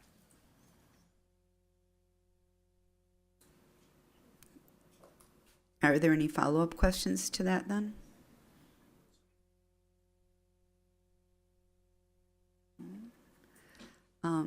Director Grenier, do you have any statement you'd like to make? As similar to what Chief Litton said, I'm not asking for anybody to add any more money into this budget. I understand this is it's a challenging time, and I am fully prepared to deliver the service lines that you have come to expect from the Department of Public Works with the budget that's been presented in front of you. I'm very comfortable with what we have in this budget. Thank you. All right, I'll entertain a motion to approve item 11. Okay, moved by Alder LaFave. Second by Alder Galvin. All those in favor? Aye. Opposed? Motion carries. Item 12, Parks, Rec, Forestry includes admin, City Hall, Triangle Hill, Parks, Recreation, Pools, Forestry, Wildlife Sanctuary, and equipment replacement, begins on page 128.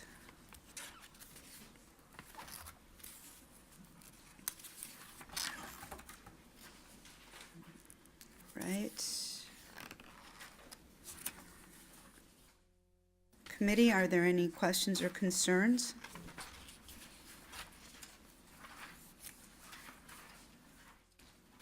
I have one, but I'll wait till after I've asked the floor. Alder Stoyer, I believe you have a communication that falls under Parks. Did you want to address that at this time? Is that still a communication you wanted to address? I'm trying to find the page for, I think it's under Wildlife Sanctuary. What page would that be? All right, thank you, Chair. Trying to find the line item here. All right, and I've had a chance to talk to Director Ditchite and a few others in Parks. I would like just some explanations as we move forward with the project manager position that is being brought forward at the Wildlife Sanctuary. There's some dynamics that have gone on in that position, and I just want to make sure that, what is being proposed is adequate, legitimate, whatever you want to call it. I have some concerns beyond just the budget item about that, but that's neither here nor there. I can't really speak to that now. I'm just speaking to the item. So I just would like Director Ditchite to comment on that position. And, the position went from a director's position over to a project manager position. It's the same salary. And granted, it's a limited term item, but I still am kind of concerned about that. And I'd like him to address that. Thanks. Okay, Director Ditchite. Sure.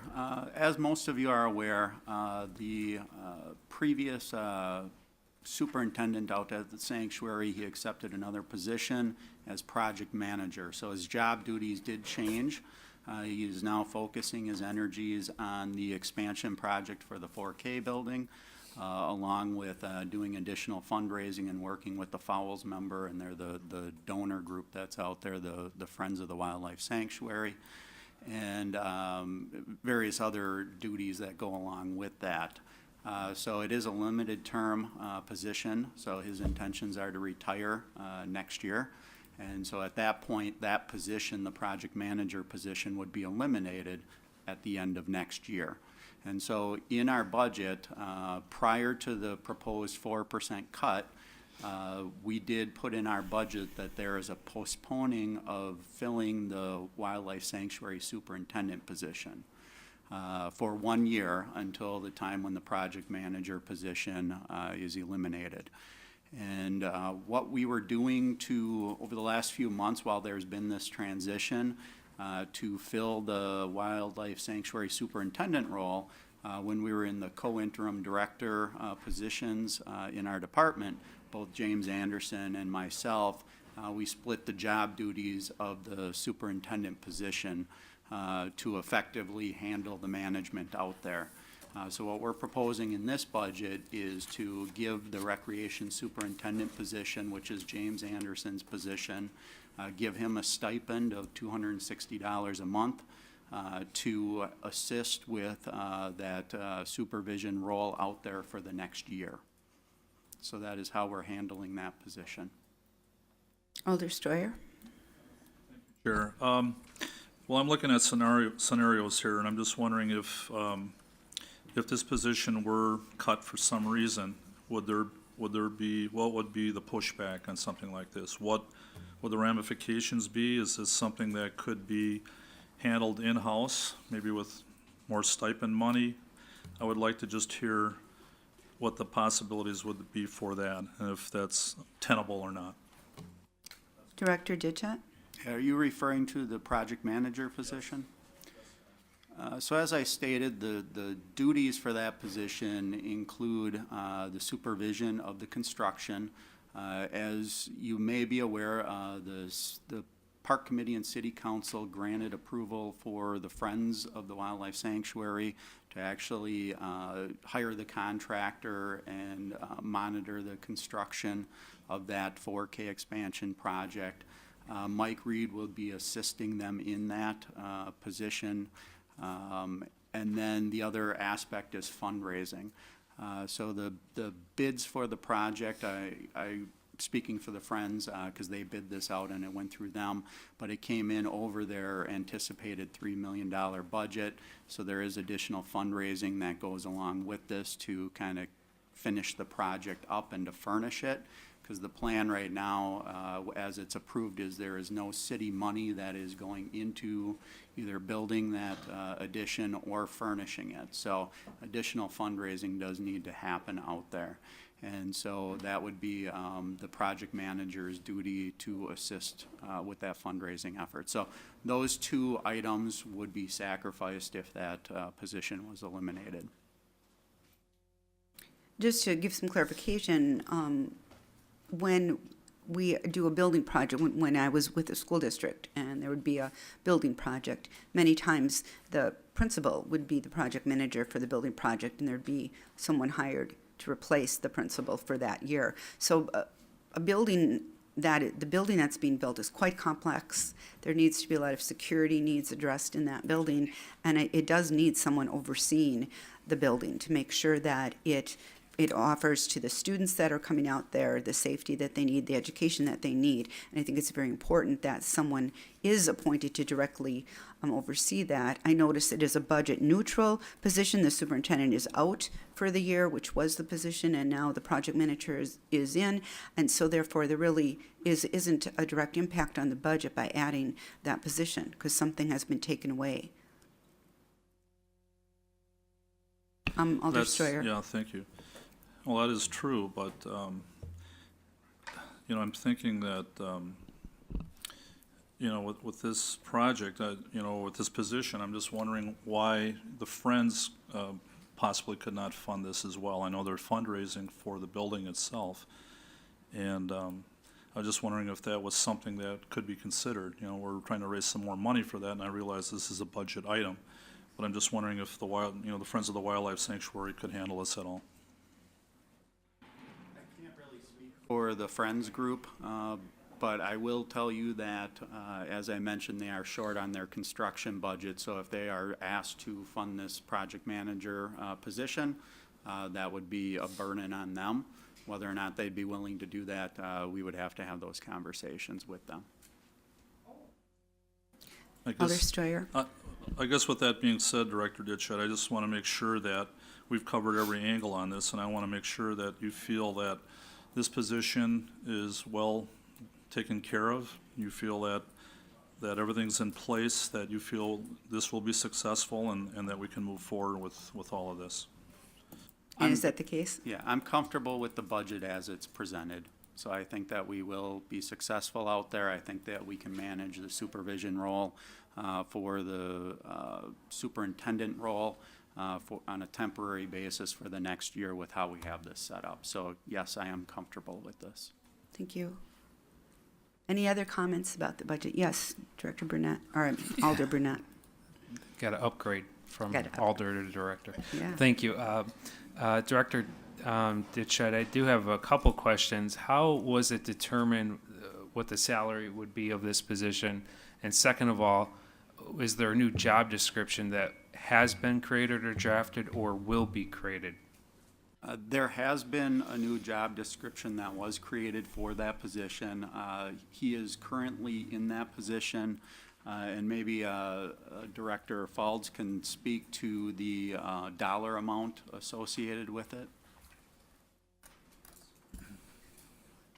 Yeah, for any new position that's created, we look at the job responsibilities and we place it in the pay grade that's appropriate. And the city does have a project manager position. It's in economic development. The responsibilities are different, but that pay grade was a couple pay grades below the superintendent position. And if you looked at the responsibilities and you match it with the salary for a project manager, it made sense to keep the salary at as is at $68,000 and some change. That's how it was determined. Is the job description available? Was that in with the, I didn't notice it in the budget. Did I overlook it? No. I want to know if we're giving the same salary for the two positions, that it is a true match of what the requirements of that position would be. And to review a job description would be beneficial before we make that decision. So yes, the job description was reviewed and it was brought to the Personnel Committee on September 25th of this year. And that's when the recommendation for this position was brought forth and discussed. And we talked about what the responsibilities were, but yes, the job description was looked at and that's how the salary was matched with it. So I can get that job description to you if you want to look at it to review. Now that you mention it, I do recall, it's just, you know, ahead of the budget, so obviously this was discussed as part of the budget process, that this was probably, you know, be combined with that. That's probably why I overlooked it. So thank you. Okay. Anything else? Yes, Alder Johnson. Where'd it go?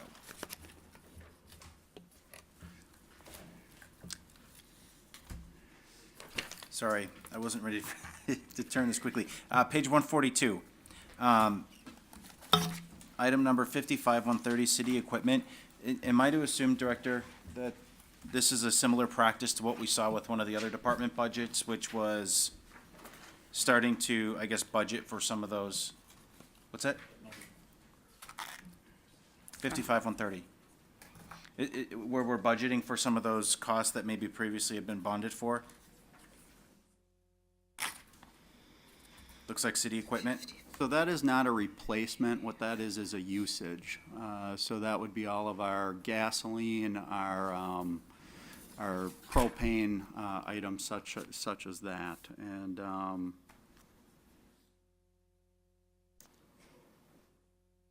on a second. Where does that go? Yeah. Okay, Director Allenbecker.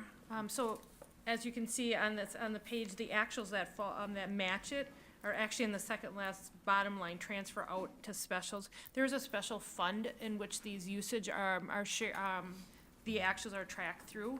So as you can see, we just noticed, we just said, where's the actuals? They're falling out in a different line. So, in 17, the actuals match what the, previous budget was, so it was 319,000. In 18, we budgeted 319,000, and to date, they're planning to spend that full 319. And again, that, like they said, it's gasoline, it's usage, it's propane, it might be car washes, I think I might go through there. But it just gets transferred out to another fund. So that the expense, the line goes here, and it's managed in another area. So this is not a change where we're adding anything additional. This is actually in the budget every single year. Any other questions on parks? I have one thing, and it's on page 147, however, there's no line item, and that would be where my concern comes in. The school teachers and the naturalists that are at the wildlife sanctuary do not receive any benefits. They don't have dental, they don't have health insurance. And there has been a turnover of teachers in that position, and they're working with 4-year-old children.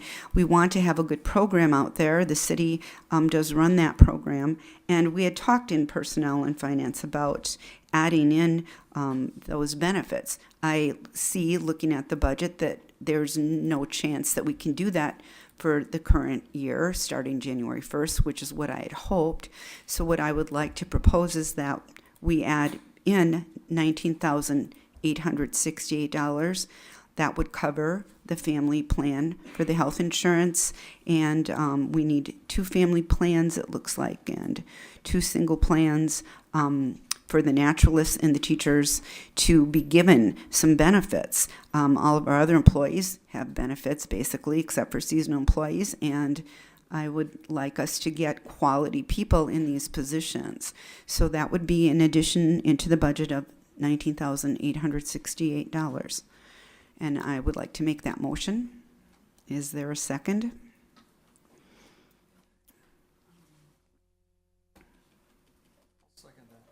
Second by Elder Galvin.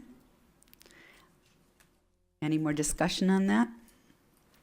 Where would the money come from? I guess that's what we're going to have to look at the end of the budget. It could come from the same place that Alder Scannell proposed that it come from, because we can raise that levy limit up about that amount of money. So I think when we get to the end, we're going to need to look and see where we can find the money for health benefits for council and for health and dental benefits for the teachers.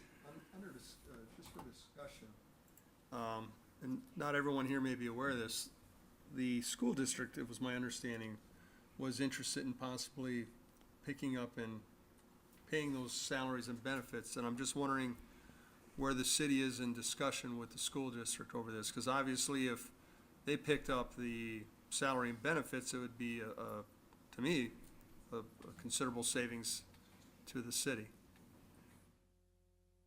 Director DeChet? Apologize.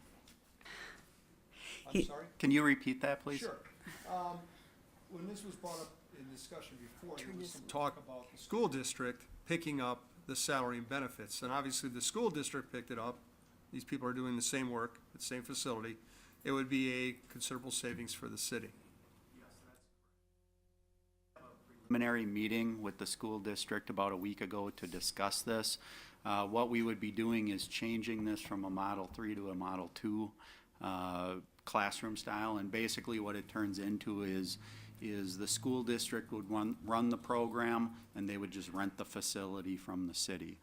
Currently, how it's set up is the city runs the program, and we hire the teachers and the naturalists. So it's a little different setup with the different program. It's something that they are willing to consider. It's something that we're willing to consider, but we each have our own concerns, and whether or not we can work through those concerns, we'll have to find out over the next, month or two.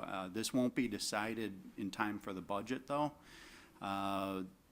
The one thing that I do want to point out with it is the primary concern that the school district stated to me was the fact that their budget increases then if they tackle it. So whether or not they have an easier method of finding the additional funding for it, that's a possibility.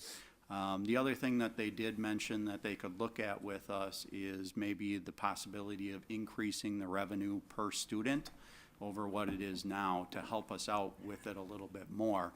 Currently, we get $2,300 per student that's enrolled in the program. There might be a little bit of wiggle room to help with that, but it wouldn't be enough to cover the full additional expenses that the benefits would cover. If the city did come to an agreement with the school district took over wages and salaries and paid us rent,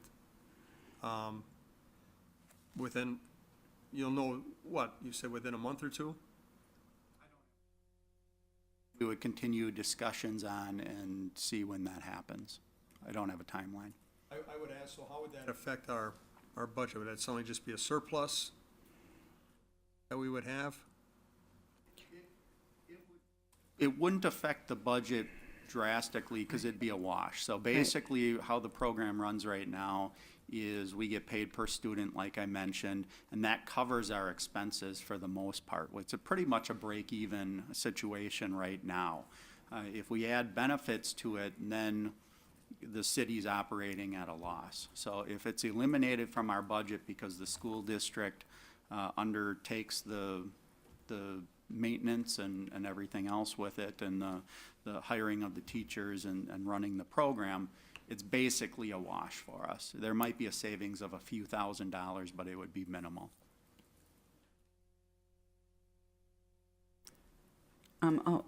Alder Lefebvre? Little late at this time, but I want to go back to the project manager for the wildlife sanctuary. Is it possible, I know a budget's got to come up on the 5th total, decide on it, but is it possible that we could have Director Dittrich to approach the Friends of the Wildlife Sanctuary, see if they could possibly take on some of that expense for the salary? Yes. There's a motion on the floor right now. The issue of the health insurance benefits. Okay. And so we should probably finish that discussion before taking up that Thank you, one. Alder Johnson. All right. Yes, Alder Johnson. So you may recall that, I mean, kind of, I brought this issue up as well, that I do think it's important that we provide benefits for these positions, particularly because of the difficulty we've had in recruiting individuals for this. Now, I would just offer this up as an alternative for the committee to consider. We are now, I mean, in October, the year started. We're still in negotiation with the school district on what could potentially happen there, just as a possible option to funding the full year. Perhaps it's taking a look at the following school year. Well, I am only looking at 4 months of the following school year. I'm looking at, actually 5 months, August, I didn't September, catch that. Yeah, Okay. that's all. Yeah, So this would it's be not, effective as of what date then?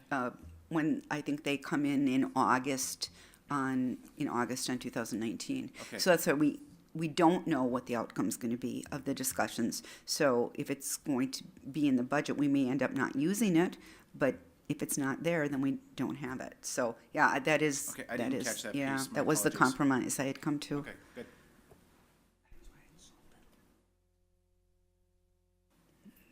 Okay, any other discussion on adding this back in? I think that was my motion, to add the $19,868, and it was seconded by Alder Galvin. Okay, all those in favor? Aye. Opposed? Motion carries. So now we have 19,868 added back in addition. But we do have to continue to talk about the entire budget. So now, Alder Lefebvre. Okay. Yeah, I'm sorry. Oh. Oh, okay. Okay. Thank you. All right. All right, Alder Lefebvre, you had some comments. You wanted us to make, we haven't passed the whole parks budget Okay. yet. I'm sorry, apologize for before. Yes, Director, do you think there's a possibility that we could have the Friends partial, if not all of this, director's pay? I can ask the question. Council meeting at the budget hearing. I feel with it being so tight on all the departments that, anything that we can help, I would like to see the Friends maybe step up for this. Thank you. I'd like to make sure, Director Ditchett, that you do express our appreciation for all of the fundraising that the Friends have done. We certainly realized we could not have this beautiful building and many of the things that they have provided. So we're certainly grateful for all of that. And if there's possibility, perhaps that could happen. But thank you for checking into that. Yes. I do appreciate what all the Friends have done all the years. I just think it's something that we could ask, do it politely, but ask. Thank you. All right. Are there any other comments or questions about item 12? Then I will accept a motion to approve the budget as we amended it for parks. Motion to approve by Alder Galvin. Is there a second? Second by Alder Lefebvre. All those in favor? Aye. Opposed? Okay, motion carries. Miscellaneous, page 155.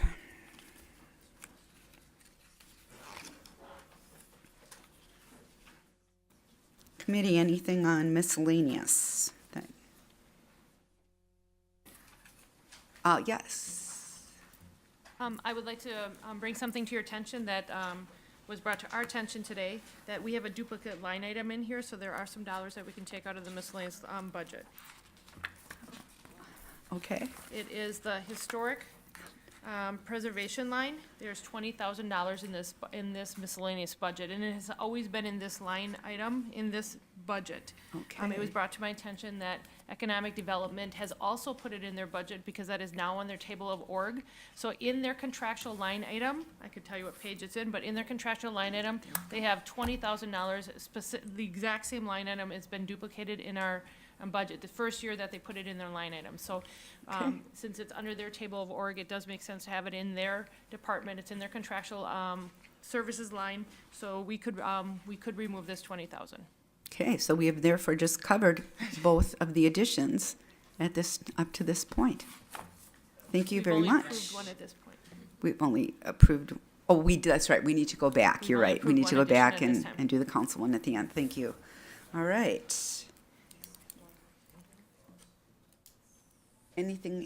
Anything else under miscellaneous that any of the elders want to discuss? Nothing? Okay. Oh, Alder Stoyer? Oh, Just for clarification, thank you, Chair.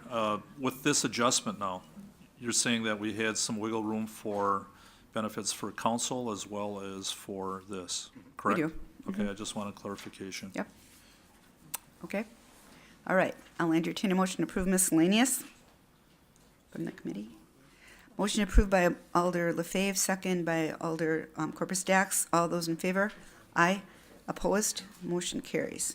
15, sanitary sewer, page 165.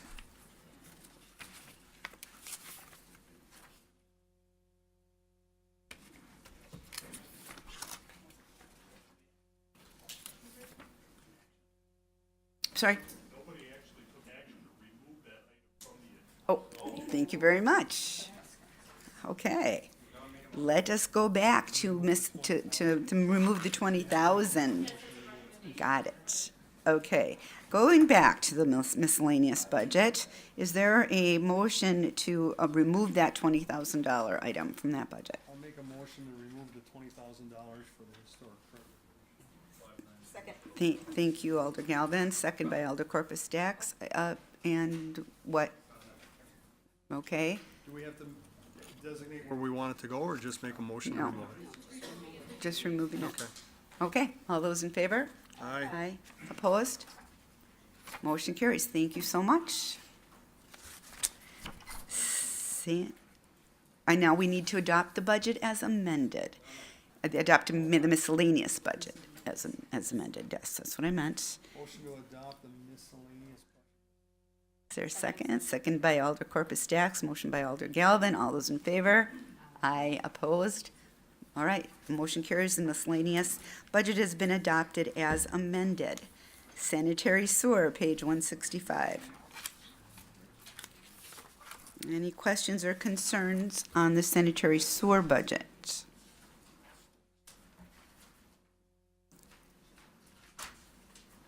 Okay, is there a motion to approve that budget? Motion to approve by Alder Corpus Dax. Is there a second? Second by Alder Galvin. All those in favor, say aye.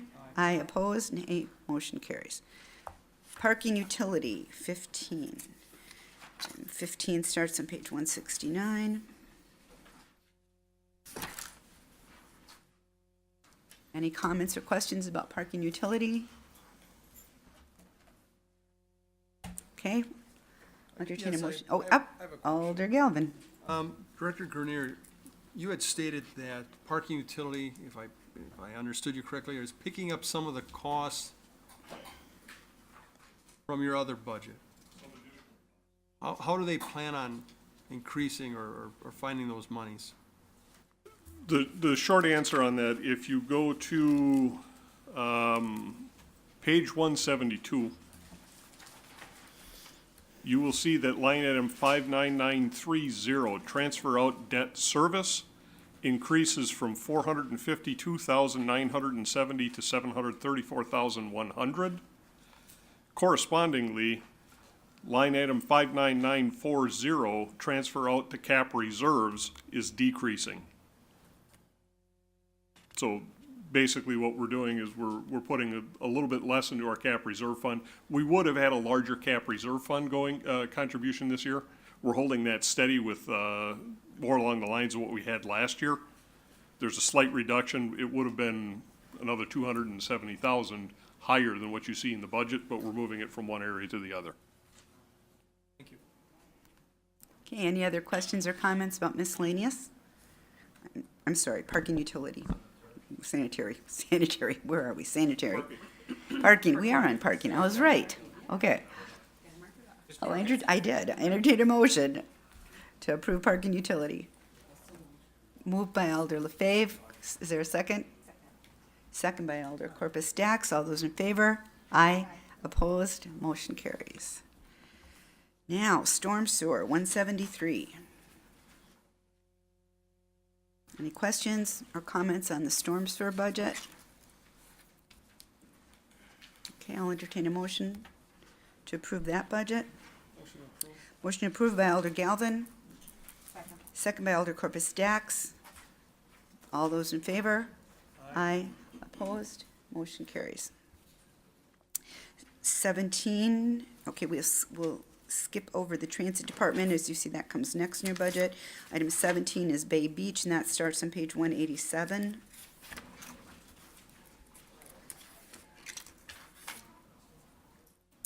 Any questions or comments on Bay Beach, item 17? No?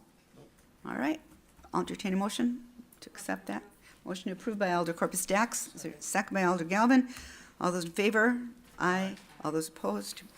Motion carries.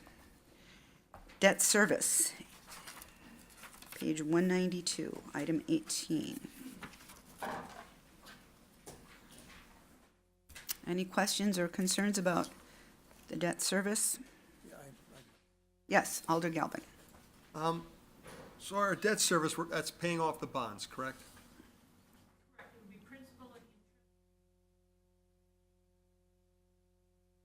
Okay, item number 58011. Principal, is that principal payment? Is that what the PMT stands for? Okay, that's down almost $1 million. Yes, in 2016, the 1 million, that NO at the end that you're not seeing, that was a note. And in that case, there was a $1 million note that was taken out for 1 year in the 2016 bonding. So then it was paid off in 2017. There was a $1 million note. And I actually have to correct, this $18 million is all outstanding debt. That includes all debt, including other funding sources. So this includes money, you're not seeing the revenue side, but this is expenses that are also being covered by sanitary, storm, parking, TIFs, Bay Beach. So this is a total debt is included here. Back when we get to revenues, it'll show you how much we're getting from those other funding sources. The difference is what the levy has to pick up and pay. If you had your druthers, things start to improve here, are there changes here you would make? So we got very fortunate when we worked with the parking utility that they were able to pick up some of the debt service that was for parking repairs. Otherwise, that was $260,000. We would have had an increase in the levy for debt of $260,000. That's how the original proposed budget was put together.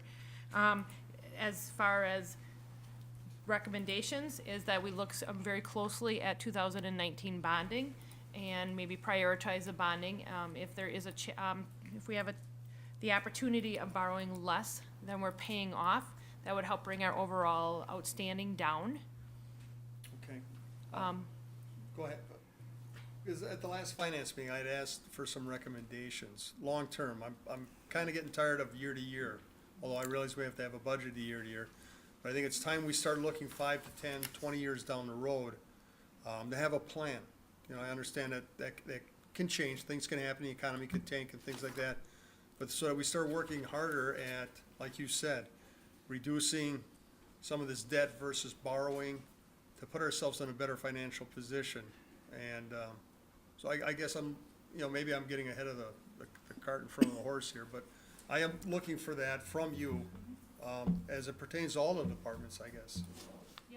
What I would like to add to that is, I did meet with several of the alderpersons prior to this budget meeting, and that's a little bit outside of the budget.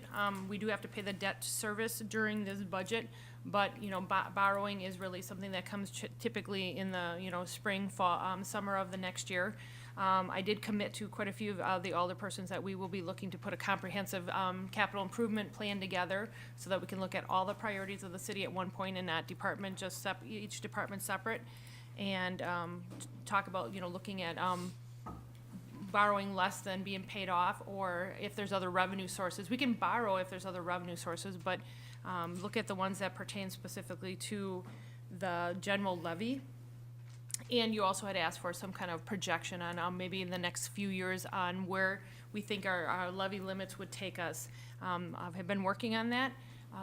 So it doesn't really change. I mean, as I said earlier in my recap, and the mayor had said that in some of his bullet points, this budget does put us in a little better spot for next year. We don't have some one-time money in there. We have funded some of our internal service funds at a level in which we feel that the expenses are gonna come in, where some years we may not have budgeted enough. We have reduced land sales because, the number that we originally had in there was higher than we, realistically could have gotten. We also have, we also added a little bit of equipment, operational equipment back into the budget. So we did cut back on some, what we hope is temporary reductions on some salaries, but the budget itself is putting us in a better position going forward. If we're careful on our bonding, that will help us put us in a little better spot, which in the next couple of years, that will help, it will just put us in a better spot. Thank you. Alder Stryer? Sure. Director Ellenbacher talked a little bit about what I had wanted to talk about, and I think the fact that having a capital improvement plan, as Alder Galvin was kind of alluding to, I think is very important.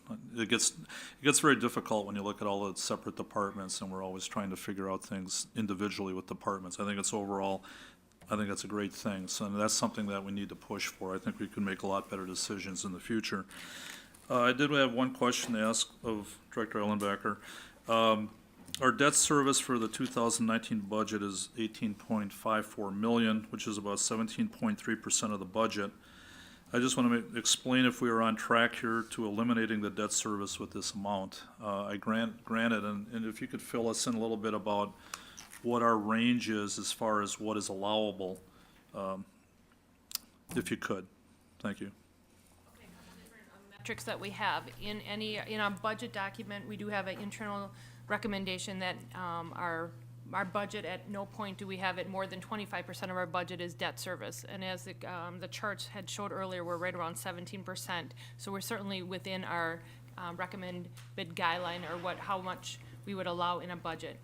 Second, we also have a capacity from the state on how much debt, our debt capacity. So what it is the 5% of our equalized. We have a $6 billion number at a 5% gives us about a $311 million outstanding debt capacity. We are at the end of 2018, we're projecting to be at about 159 million, which means we'll be right around the 50% of our capacity. So really out of the 5%, we're really sitting at about a 2.5%. So internally, we're within our budget. We are certainly within our debt capacity for the state. So those are the two of the questions that Alder Sawyer had asked about. Your next item was 18 million. I would have to look to see how much is going to get paid off. Everything that's in this budget is for debt that has already been taken out. So this is for all principal and all interest that we are required to pay back. So we'll know in 2019, I know how much is going to get paid off as in principal and interest. What will determine is how much we decide to borrow in 19. So in the 19 borrowing, if we borrow more by 2020, our option is going to, potentially our payments will go up. It's not quite that. What happens is we have a financial advisor, Baird, that does our debt. So what they do is, depending on what we borrow, the last 2 years we borrowed more than what we paid off. you didn't see a big spike or an increase as you went into this year's budget. One was a change because of parking, but another reason why is Baird will take it and they will amortize it over the 20 years to try to keep every year very flat or very similar to prior year.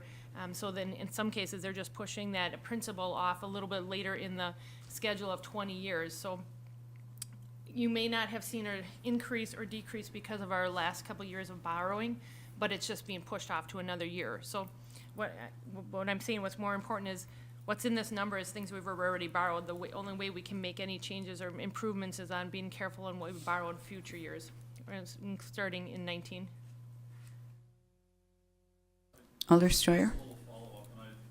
This is easily answered, but, you know, we're at 17.3% now, and in a perfect world, I don't know what the number would be that we could all live with if you could say no debt whatsoever, but it seems like we're comfortable with this. I don't know. I guess I just want to make sure that this number is It sounded workable. to me like she said, 25% was the limit. Is that correct? And so we're below that. Yes, go ahead. Of that 18 million that's in there, that again, that is not all levy dollars, and we do have revenues, but really the levy dollars is about 9 million of it is on levy dollars, and about 9 million of that is being funded by, again, your TIF, your sanitary, your parking, your Bay Beach. So our last bonding that we just took out for Bay Beach last year, $5 million, did affect our outstanding, so we're still staying under our state capacity. However, that $5 million, that next year's payment is in here. However, that is not levy dollars. It's 100% Bay Beach revenues, any sanitary and storm borrowing, and that is being paid directly by them. We have to put it in here, but we have other funding to offset it. So that even if we had another project that would be a large project, let's say a shipyard, and we borrow for that in next year, that would increase our overall outstanding debt. But again, it would not affect this budget because there's another funding source. And so these are discussions we certainly should have when we are more comprehensive, when we do the 2019 bonding and borrowing, that we should be having these conversations. Everything in this budget is things that we've already borrowed for. Okay, thank you. Okay, thank you, Alder Steuer. Anyone else? Right, I'll entertain a motion on item 18, debt service. Motion approved. Motion approved by Alder Galvin. Second by Alder Corpus Dax. All those in favor? Aye. Opposed? Motion carries. Neighborhood enhancement. It starts on page 195. Any questions or concerns about neighborhood enhancement? Nope. Okay. I'll entertain a motion to approve that. Motion approved by Alder Galvin. Second? Second by Alder Corpus Dax. All those in favor? Aye. Opposed? Motion carries. Workman's Comp, page 199. We had a long discussion about this before. Any other concerns about Workman's Comp? All those, okay, would you like to make a motion to approve this? Motion approved by Alder Galvin, second by Alder Corpus Dax, second by Alder LaFave. All those in favor? Aye. Opposed? Motion carries. General liability, page 200. Questions or concerns about general liability? Okay. 200.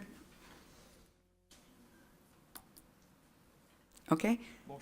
Motion approved by Alder Galvin. Second by Alder Corpus Dax. All those in favor? Aye. Opposed? Motion carries. Item 22 is health insurance escrow, page 201.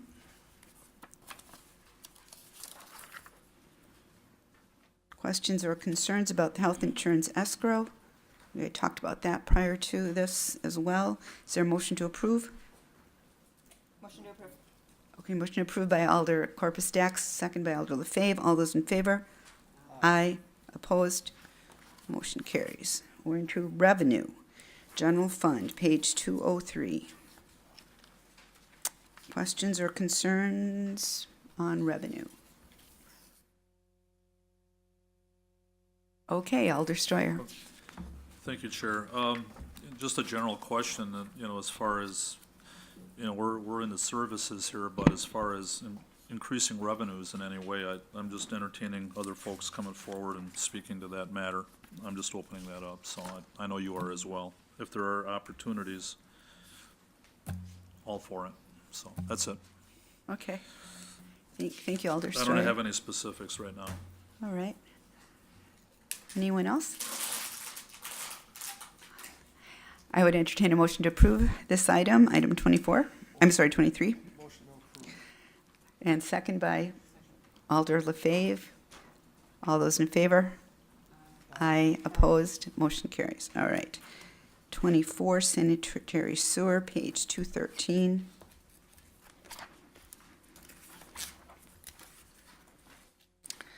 Any questions or concerns?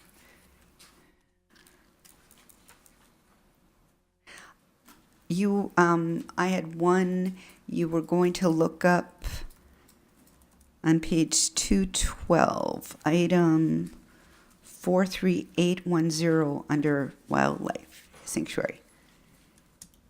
Correct, we did look into that number. Okay, Trying to understand how it went from a budget of 90,000 up to 161,000, and that information was, we did receive from the Parks Department. okay, And that is basically what the director had said, that's so many students times that $2,300 Okay. rate. Okay. So that is actually 70 times 2,300 gives you the 161,000 that's in this budget. So that's the Okay. revenue that go with all the expenses for the teachers and, for the teachers and naturalists. okay. Thank you. Thank you for looking that up. All right, I'll entertain a motion to approve this item. Motion to approve. Second, motion approved by Alder Corpus Dax, second by Alder LaFave. All those in favor? Aye. Opposed? Motion carries. Revenue sanitary sewer, page 213. Any questions or concerns about that one?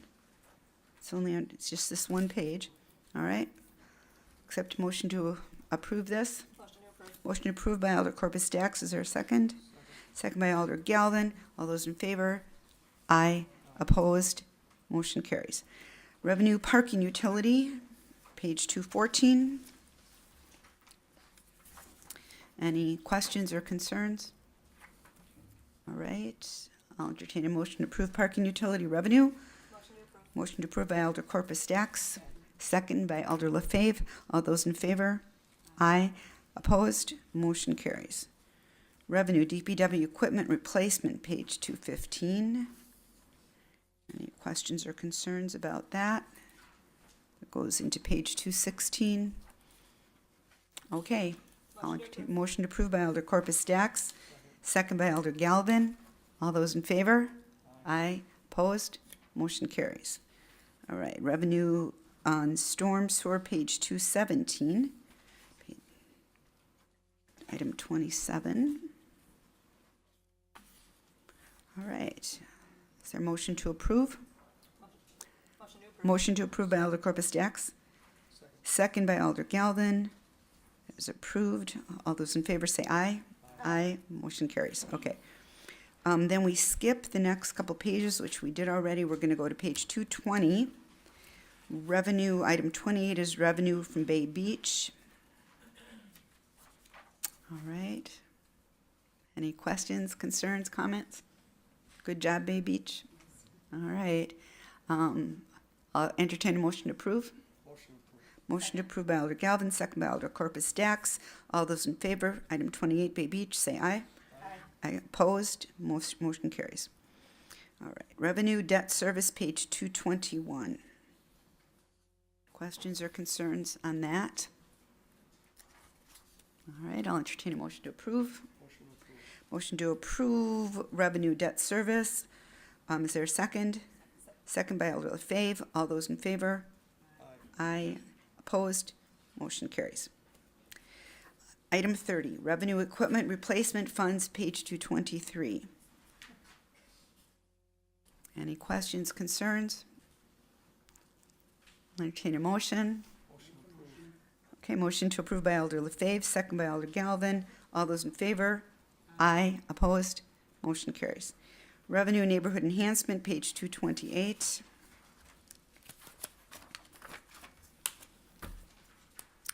questions, concerns? Entertain a motion to approve. Motion to approve by Alder LaFave. Is there a second? Second by Alder Corpus Dax. All those in favor? Aye. Opposed? Motion carries. All right, now we need to go back to the city council budget, which is on page 14. It begins on page 14.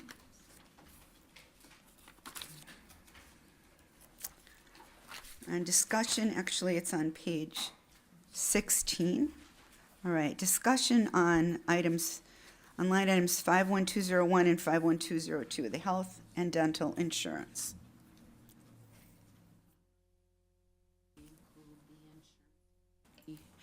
State, was it 15? 15883. 15,8. We No. did not. Okay, so, 15,883 okay. add into the budget. Okay, is there a second? I'll second that. All right. All those in favor? Aye. Opposed? Abstentions? Okay, that carries. So now we need a motion to approve the common council budget as amended. No, I'm sorry. There are three. Revenues for workers' comp, general liability. Oh. Mine ended at 31, sorry. Maybe there was another page. Maybe there's another page. Thank you so much. Number 32 is workers' compensation on page 229. I don't need that, do I? Yeah. I already did that. All right, well, I don't have the page, but, okay, let's just go, thank you. All right. So can we finish up with the council? Let's finish up with what we were doing, and then we will go to those three items. Thank you. All right, so we have a motion, do I have a motion to accept that budget as amended? Motion by Kathy LaFave, is there a second? I'll second it. All those in favor? Aye. Opposed? Motion carries. So we're going to accept the council budget as amended, and now we will go back to page 229, Revenue Workmen's Compensation. Motion to approve by Alder Galvin, second by Alder Corpus Dax. All those in favor? Aye. Opposed? Motion carries. Revenue General Liability, page 230. Is there a motion, or is there any discussion? Motion to approve? Motion approved by Alder Corpus Dax, second by Alder Galvin. All those in favor? Aye. Opposed? Motion carries. Revenue Health Insurance Escrow, page 231. Any questions or concerns about that? Motion to approve by Alder Galvin, second by Alder Corpus Dax. All those in favor? Aye. Opposed? Motion carries. Now, we can talk about the informational items, but we also then need to go back and approve the entire budget as amended. So, what would you like me to do first? Approve the budget? Okay. Approved. Okay. I was told I had to, okay. I was told I had to go back and They do have to approve the whole- item D as, Would you like me to, I could give you a recap of the Sure. changes of which we have done. okay. Coming into this budget, we had a levy limit capacity of $17,827. We have made three changes. We have added back to the city council some benefits of $15,883. We have added $19,868 to the wildlife sanctuary, and then we have removed $20,000 from the miscellaneous budget. That has been a net change of $15,751, where we've added back expenses. Again, we had a capacity of, within our levy limit of 17,000. And so that, right now, we are $2,076 below our levy limit. As I had mentioned to some other alderpersons in the past, I am strongly recommending that we use our full capacity. This would say $2,076 you could add back. Other recommendation is we could always add it right to the contingency line instead of even 110, it could just go to the contingency because Okay. if and when something comes up in 19, Right. it could be just, you can do a motion at that point. All right. Alder Galvin? I'll make a motion that we add that extra to the contingency. Okay, is there a second? Okay. Discussion? All those in favor? Aye. Opposed? Okay, that motion carries. Then I'll give you one more update. Let me add that line item.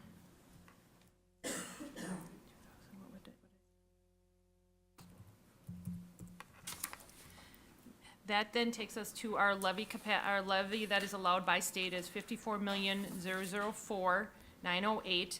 And what that equates to, based on the assessed value that's in our budget, that will be a $9.16 mill rate, up from a 902, which is a 1.5% increase. Okay. So then at this time, I would do the motion to approve the mayor's recommended as amended budget, 2019 budget. I'll entertain a motion to do that. I'll make a motion. Motion by Alder Galvin, second by Alder LaFave. All those in favor? Aye. Opposed? Motion carries. All right. I think that brings us to the end, right?